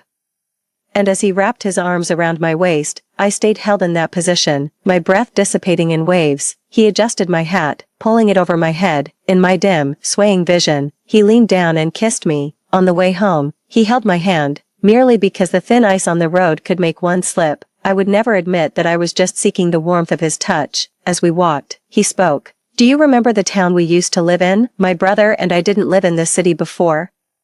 After our parents disappeared, my brother brought me here. The police officer who investigated our parents' disappearance seems to have been transferred here. The day before yesterday, I ran into him. A tightness seized my chest. I opened my mouth but didn't know how to respond, so I just gripped his hand tighter. It's okay. His voice carried a comforting tone that merged into the vast white void. I provided some clues for the capture of Yuze. Probably, it was to thank me. My brother and I reached our front door. A plainclothes police officer was standing there. His hair had grayed more since the last time I saw him, yet his gaze was as sharp as ever, or rather, honed by the years into something even more formidable. The middle-aged officer's eyes lingered on the hands my brother and I held, his look somewhat playful. Long time no see. The bond between you siblings is still as strong. 21. It's been over 7 years, hasn't it, little you? And yes, Lu Ming. It's been so long. You two haven't changed much. My brother and I were sitting on one side of the sofa. The middle-aged officer smiled at us, the wrinkles at the corners of his eyes unfolding, an amiability that made it hard to gauge his sincerity. I remember when I was handling your parents' case, your sister was still in high school. He gestured to his own waist to indicate her height at the time. I was also a rookie cop back then, and yet I still haven't been able to fully resolve this disappearance case. This has been a burden in my years of policing. That's why I dislike dealing with older cops. They know the art of communication too well and how to probe into people's hearts. And my brother, obviously, was more adept at handling this than I was. Officer Wong, is that banner for me? I just helped you a little, and you even came to visit. I'm really flattered. My brother was all smiles. But the older man's gaze remained fixed on him. After a moment, he also smiled. Thank you for your assistance in capturing Yuze and his criminal gang. The case is going to court next week. If you're interested, you could attend. Here, the banner. He handed the banner to my brother, who reached out to take it, but halfway through, he stopped. But, speaking of which, after all these years, have you two discovered anything new about your parents' disappearance? I suddenly stood up.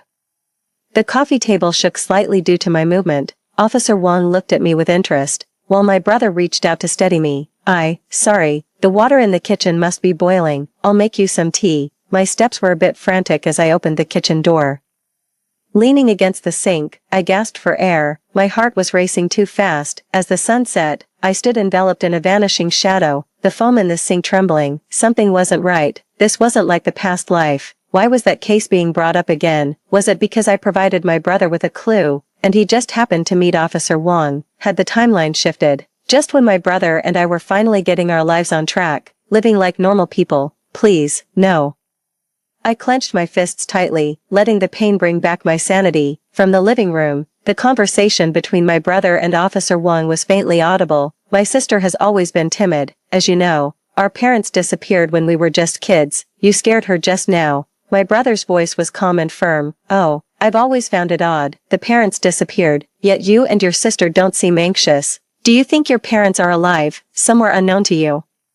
Or are they dead? Officer Wong's probing questions were meant to stir emotions. After a moment of silence, I heard my brother say, I think they're dead. Then Officer Wong made a sound of acknowledgement. If my dad were alive, that gambler would probably smash everything just to take the house I bought for my sister to pay off his debts. If my mom were alive, she'd probably never let my sister go to university. She'd force her to go out and sell herself. So whether they are alive or not, I hope they are dead. There was a long silence, and Officer Wong didn't speak again. Are you trying to morally blackmail me? Think whatever you want. My sister has been in the kitchen for quite some time. I'll go check on her." The sound of the kitchen sliding door being pulled was followed by my brother embracing me. I realized then that I was shaking. Looking up, I saw the boundary between light and dark. It turned out we had always been lost in the darkness. The living room, where Officer Wong was brightly lit. Our kitchen, unable to hold on to the last glimmer of the sunset, was swallowed up into a damp, oppressive cage. I heard Officer Wong loudly say, "But the law is unsympathetic. One is dead, one is missing. The main culprit, I will definitely catch him. It is my duty as a police officer." I shuddered. My brother scoffed. He lifted my chin and kissed me. "Quite rebellious, isn't it?"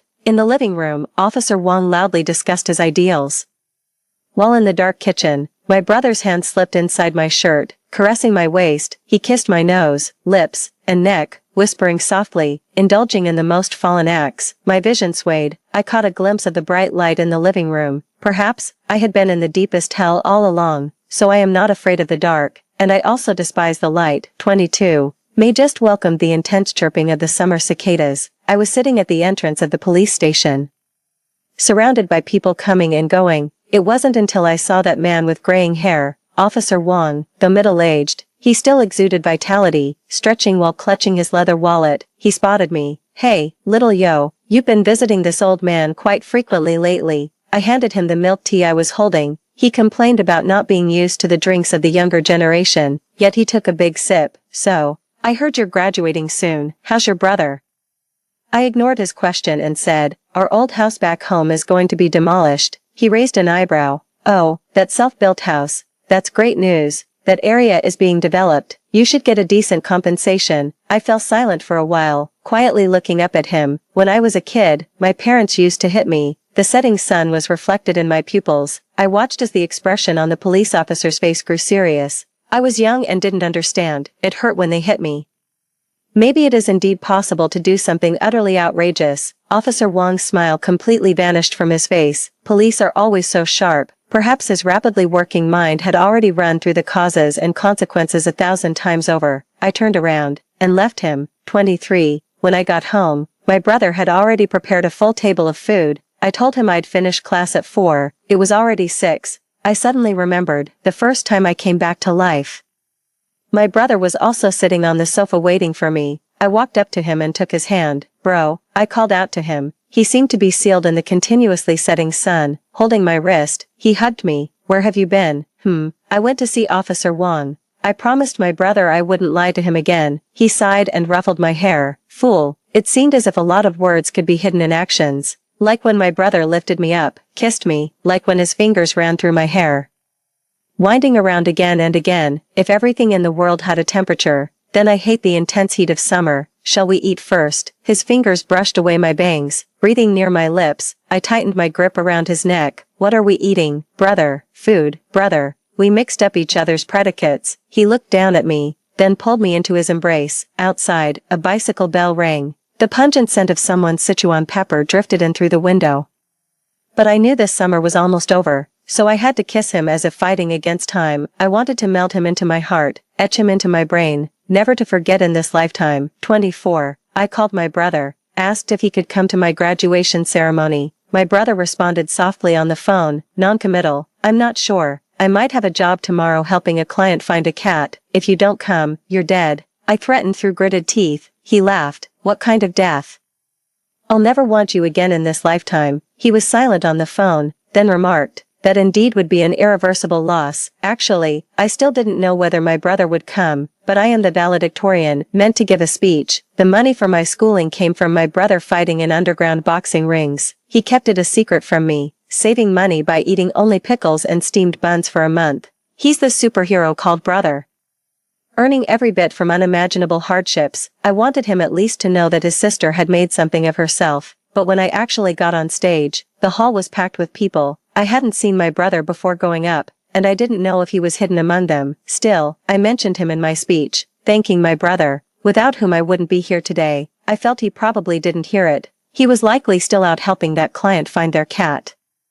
I should understand my brother more. After all, when everything is accounted for, I still owe him. I stepped down from the stage, and someone stood in front of me. It seemed like a fool bringing flowers to his girlfriend, until I realized this fool had my brother's face. I was stunned. That was the first time I received flowers from my brother. Flowers. His tie was slightly askew, clearly just having met with a client, perhaps even turning down a significant commission. He leaned forward, smiling at me. Hey, little yo, I bought some white roses. You look prettier than the roses. During the 15 minutes I walked with my brother through the bustling playground, I counted a total of 27 girls sneaking glances at him. 3 girls asked for his WeChat. Treating me as if I were invisible, I was somewhat relieved that my brother had never spent time on a college campus. Otherwise, who knows what kind of wealthy, beautiful rivals might have appeared. Many graduates were taking photos on the playground. I tugged at my brother's sleeve. Bro, let's take a photo together. I rarely took photos with Lu Ming, because I used to think there was nothing worth capturing with my controlling brother. This was the first time I wanted to keep something with him.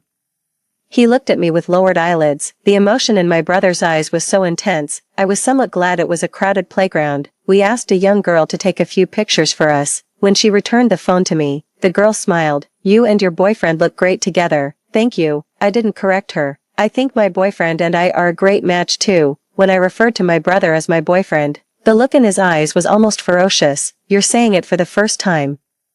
What? The summer wind stirred up the hustle and bustle, lifting his tie. My brother never belonged to the youth or the naivety that was mine, yet, he made my heart race more than anyone I had ever brushed past. In the small alley 100 meters from the bustling playground, the summer breeze blew through. My brother pinned me against the wall and kissed me. It's the first time you called me your boyfriend, baby. I've waited so long for those words. His kiss nearly made my knees buckle.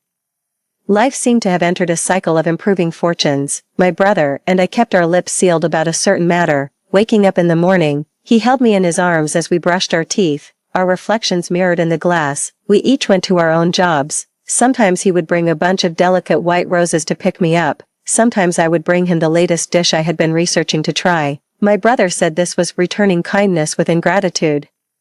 Then the rainy season of that summer always brought heavy downpours. Our travel plans were forced to cancel. I didn't know whom to be angry with, so I made a fuss with my brother. He held me in his arms and told me to sleep. Later I really fell asleep in his arms, waking up to the continuous rain tapping against the window panes. The sunset streaked through the raindrops, and the street ads lit up one by one. My brother kept holding me in that same posture, still angry.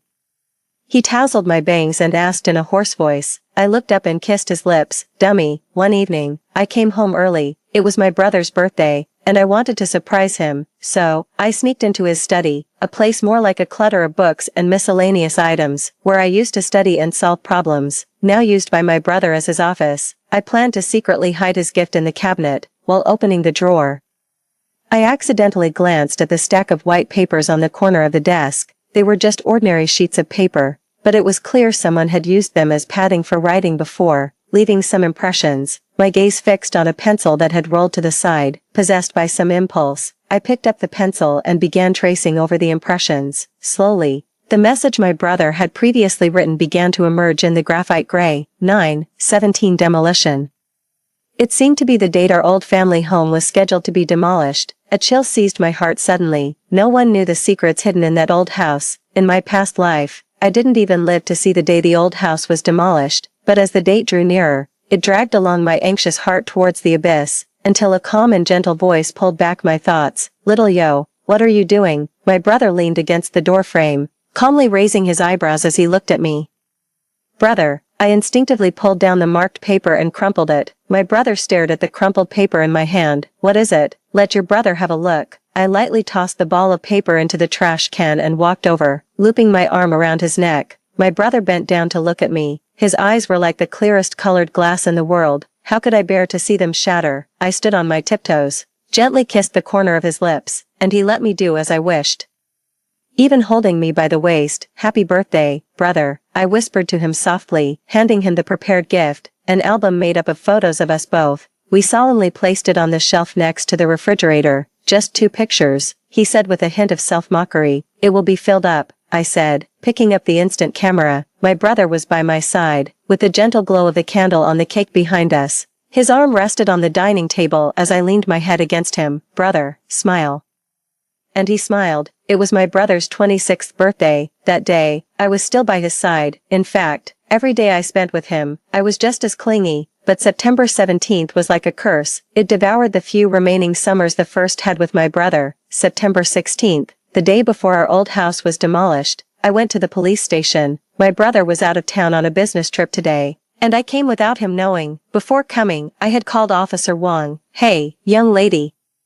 You haven't contacted me in a long time." His voice was as calm as ever, as if he was competent in handling anything. "Officer Wong, I want to confess, I felt like I had dropped a bomb. As a police officer, he should have taken it very seriously. Instead, he didn't handcuff me but invited me to have tea with him upstairs." "Officer Wong, did you hear what I said?" "I said I want a confie." He stopped in his tracks. "Young people these days, do you treat the law as a joke?" "Me? Confession also requires evidence that you have committed a crime. Do you understand?" The setting sun stretched the shadows endlessly down the stairs. The police officer stood at the top of the stairs staring at me, and for a moment, it felt like a sharp sword had pierced through me. I steadied myself and said to him word by word, "My foster father and mother, I killed them. When I was 12, they were entombed in the walls of our old house. The evidence is, tomorrow. When the house is demolished, you should be able to see their bodies." It was a long stare. I hate eyes that can see through everything, so insightful and penetrating. I prefer my brother's, always gentle no matter when he looked at me. Quite interesting. After a while, the middle-aged officer smiled. But I couldn't smile. The sword of justice finally judged me, punishing the former self who abandoned my brother. "Do you siblings take turns confessing or what?" "However, your brother got ahead of you by a day," she said. "My brother, little girl, your family's house is being demolished today, not tomorrow. Did your brother lie to you?" "He was already detained yesterday and has been taken to the site for DNA testing. The results are about to come out.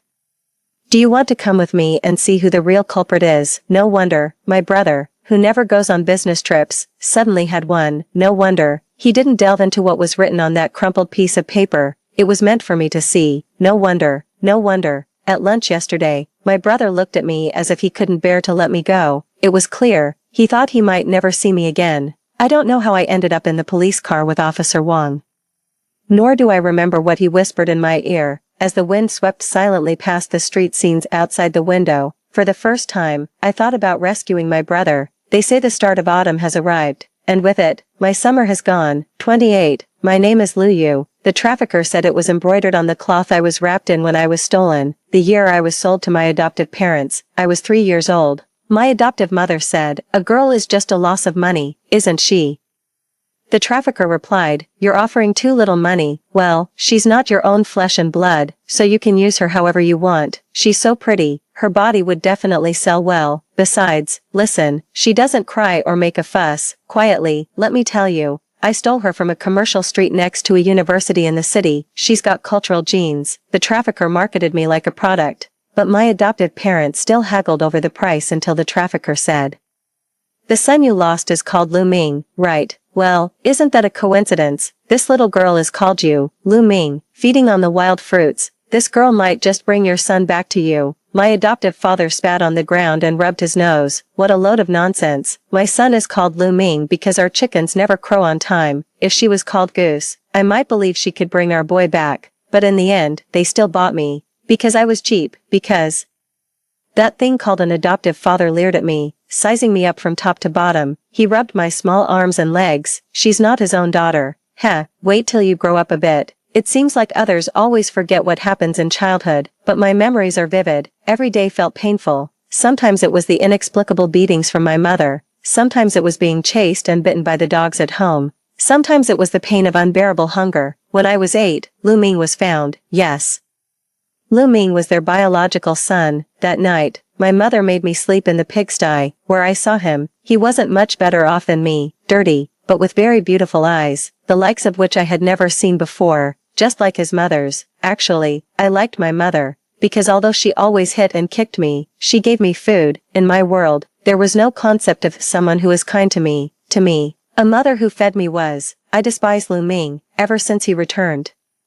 My mother stopped feeding me meals. I'd actually fought with the family pig for food. Later, Lu Ming secretly shared his meals with me. He said, "I'm your brother." I hadn't learned to speak properly, but I mimicked his tone and mumbled something unclear. I despised Lu Ming, but subconsciously, I felt attached to him. I felt like Lu Ming took everything from me, yet he was also the reason I survived. So, one day, I quietly took the initiative to hold his hand. I watched as his pupils slowly dilated.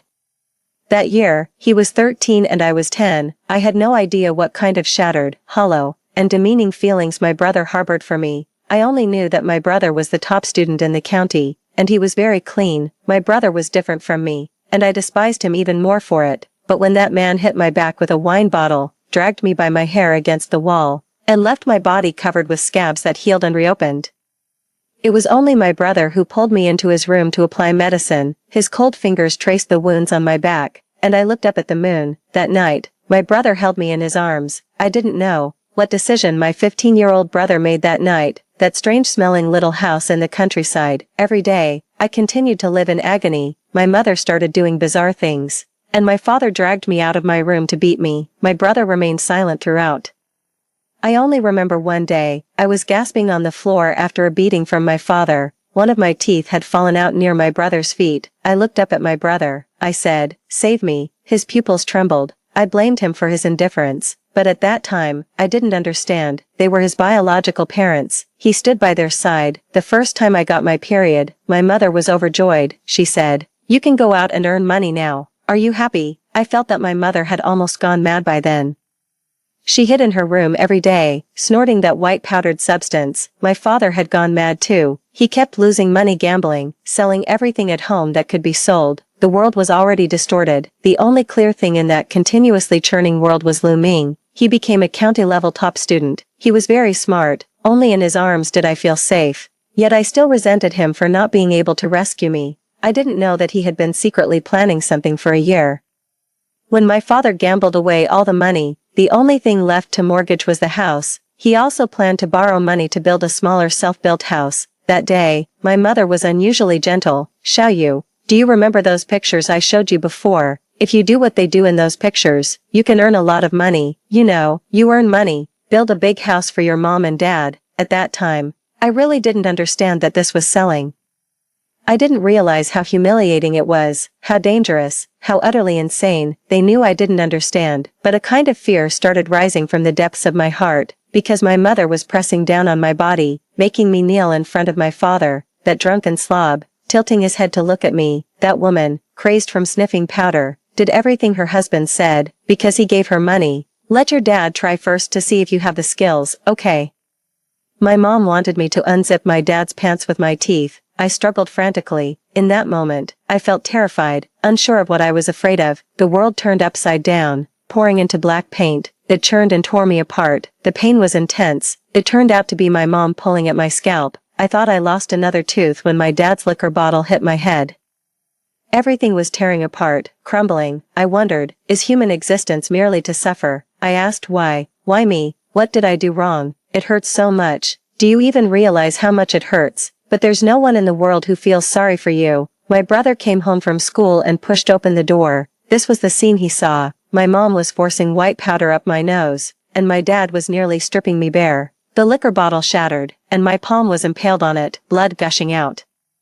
This world isn't good, neither for me nor for my brother. When did my mom let go of me? When did my dad lower his hands? I don't know. I only saw the world soaked in red, warm liquid gently sprayed onto my bare skin, fireworks outside, the screams of two grown animals pierced through my eardrums. I couldn't feel it, couldn't understand why they were screaming like that. It's just pain. I go through it hundreds of times every day. I stared fixedly at my brother. His axe fell from his hands, spraying out damp, warm liquid. It stained my eyelashes, and I squinted my eyes. My brother, expressionless, told me to stand back. "If they really find out, I can't let the police trace your DNA." His voice was so calm, it felt like he was just serving me a bowl of noodles. It seemed like the most ordinary day amidst countless others we had endured. That night, I cleaned myself up and put on my favorite clothes, sat at the table, cleaned every nook and cranny of the house, placed a bunch of flowers in a battered vase. My brother was in the kitchen, mixing fresh mortar for a new wall. Everything was taken care of. My brother ruffled my hair, and I knew. The next day I went to the police station crying, "Woo-woo, officer, my parents haven't come home for 2 days. I'm so scared." Were my parents missing? Dead? Neither my brother nor I knew. That year my brother was 19, and I was 16. My brother said he'd earn money to support me, but he never told me that.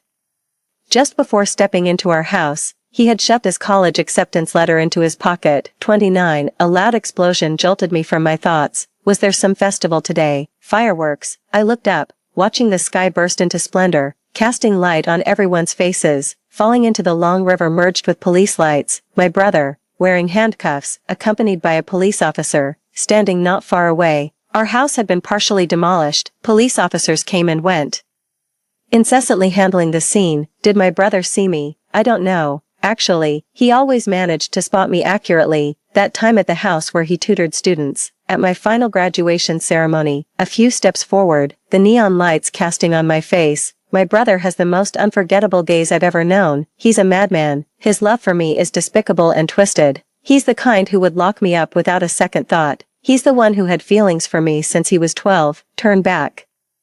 Please, turn back. Forget the body embraced by your brother, the murmurs in the night, the intertwining kisses. Then, all of this will no longer concern you. But why do I still love him so much? I walk faster, begin to run, passing through layers of neon lights, darting past the stars scattered by fireworks. I hear voices stirring. The summer wind blows through. My brother stands on the platform. His hands are cuffed. I rush over to kiss him. Our lips crash under the falling fireworks. In reality, I've always been in an endless darkness. My brother is my only star. You must let me kiss him at the end, because he is my only star. Police officers rush over to separate us. My brother looks down. He doesn't speak to me again, as if I were a stranger suddenly entangling him. Your brother didn't want you to be an accomplice, Officer Wong says beside me, lighting a cigarette. I stare at the fading fireworks in the sky and softly say, my foster father almost violated me. My foster mother is forcing me to take drugs, so they don't deserve to die. Only my brother deserves to die, right? Why don't you arrest them, Officer Wong? Is it because you can't? He ignores my emotional provocation. Murder is against the law. That's the legal rule. I regret not being able to put those scumbags in jail, but whether they deserve to die is for the law to decide. Yeah, great. I rest my chin on my hand. Looking out the window, light ignites the deep black night. The law. Why isn't there a law to protect brothers who protect their sisters? No one answers me. I look down. After a while, I turn to Officer Wong beside me. My brother seems like a madman. Can he get a reduced sentence? Epilogue. I always feel my brother has grown thinner. After coming out of prison, he also seems colder towards me. This is 3 days after I brought my brother home. I don't know if it's because of his buzz cut.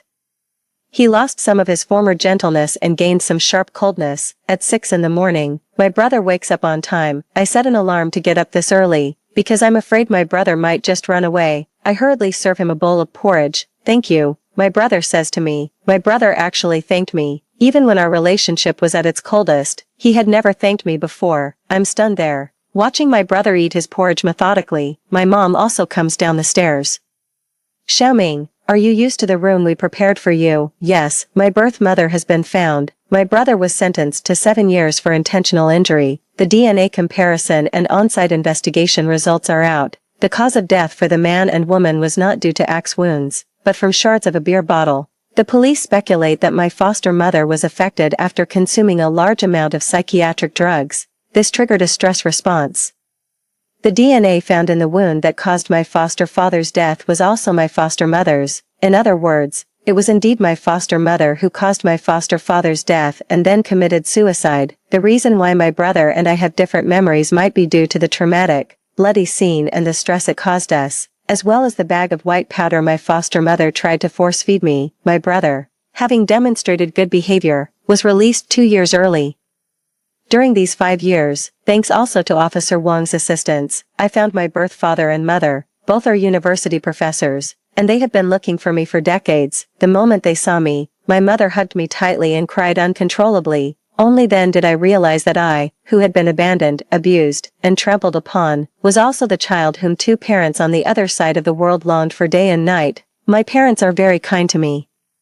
They are willing to fulfill all my wishes. For the first time, I lived in a big house with stairs. For the first time, I used a bathroom with a bathtub, and after finding out about me and Lu Ming, my parents didn't prevent me from being with him. I thought my brother and I had finally reached a happier phase. On the day I picked up my brother from prison, I couldn't stop talking to him. I found our dad and mom. I have a family now. Brother, I got a teaching certificate. I can start working as a teacher next month. However, in 3 days, He only spoke 4 sentences to me. Oh, okay, thank you. I felt like I was going to explode. My brother wasn't like this before. He used to smile at me, comfort me, and speak tenderly. But now, he hadn't even said I miss you to me.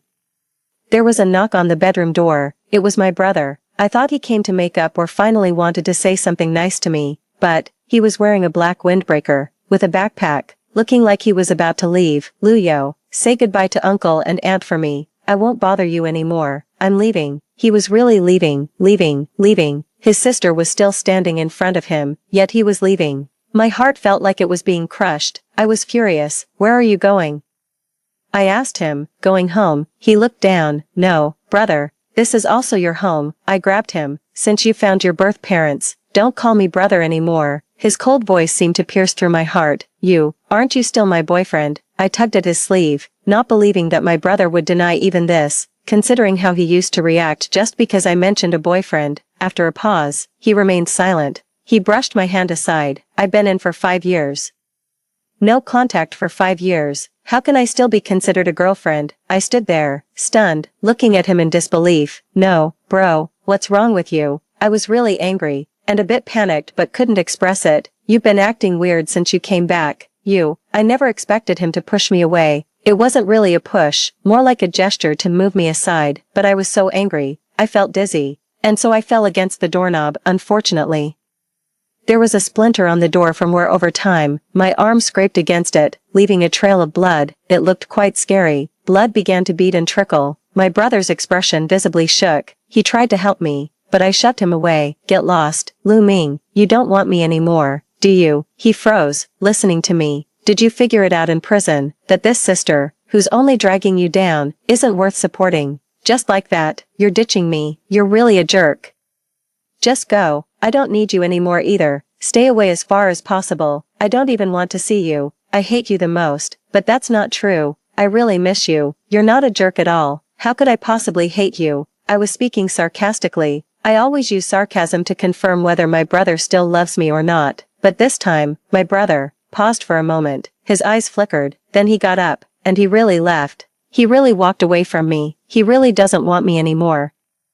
I sat on the ground, unable to understand why my brother would do this, unable to understand why he changed after coming back from prison. Tears started to fall uncontrollably. Anyone who made me cry, I could stop immediately, but not when it's my brother. For days after Lu Ming was released from prison, I cut off contact with him. Where's Xiao Ming? He didn't come home yesterday. The afternoon sun gently poured over the sofa, and my mom sat beside me, caught off guard by this mention. I couldn't help but feel a twinge in my nose. He doesn't want me anymore. Probably figured it out in prison. Thinks I'm not good enough for him. I rested my chin on my knees. My mom reached out, rubbing my back. I don't think it's like that. People often can't help but reflect on their own lives when they see the happiness of others. You've told me about Xiao Ming's family. I think maybe, when he sees you, he's reminded of himself. Could it be that he feels he's not worthy of you?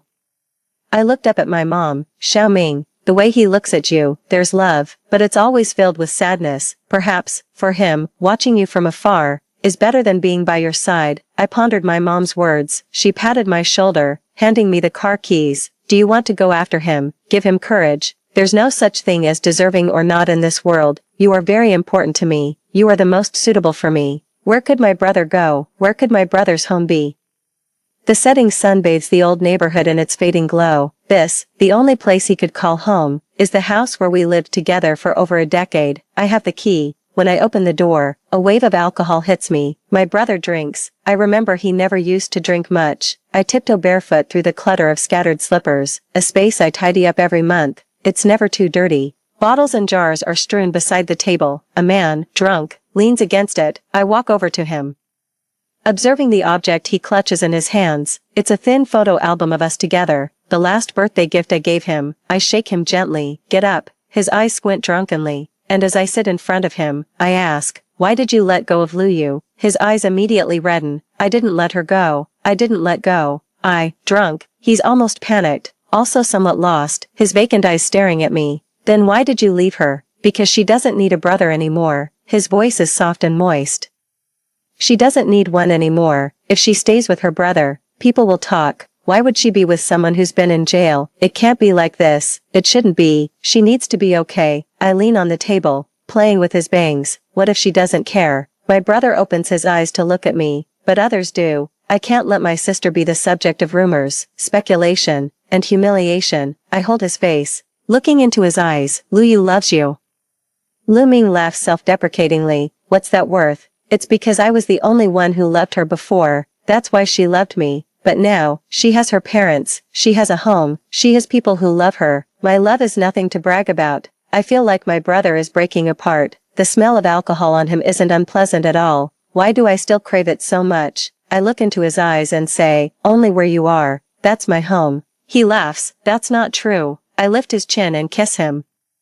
Our tongues entwine, and he suddenly opens his eyes. A moment of clarity returns. He sees me. It's a dream. I hear him say, yes, it's a dream, brother. You can do whatever you want to me. He presses me against the table and kisses me. I hear him say so many things to me. I miss you. Don't go. I love you. I like you so much. He says everything I wanted to hear. In the silent loneliness of the night, I have spent countless nights in this room, in this spot, with my brother, through many a humid, oppressive night. The night breeze ushers in endless darkness. My stars light up again, faintly illuminating the night. They bring a veil of gossamer into sweet dreams. The next day, my brother tries to leave again.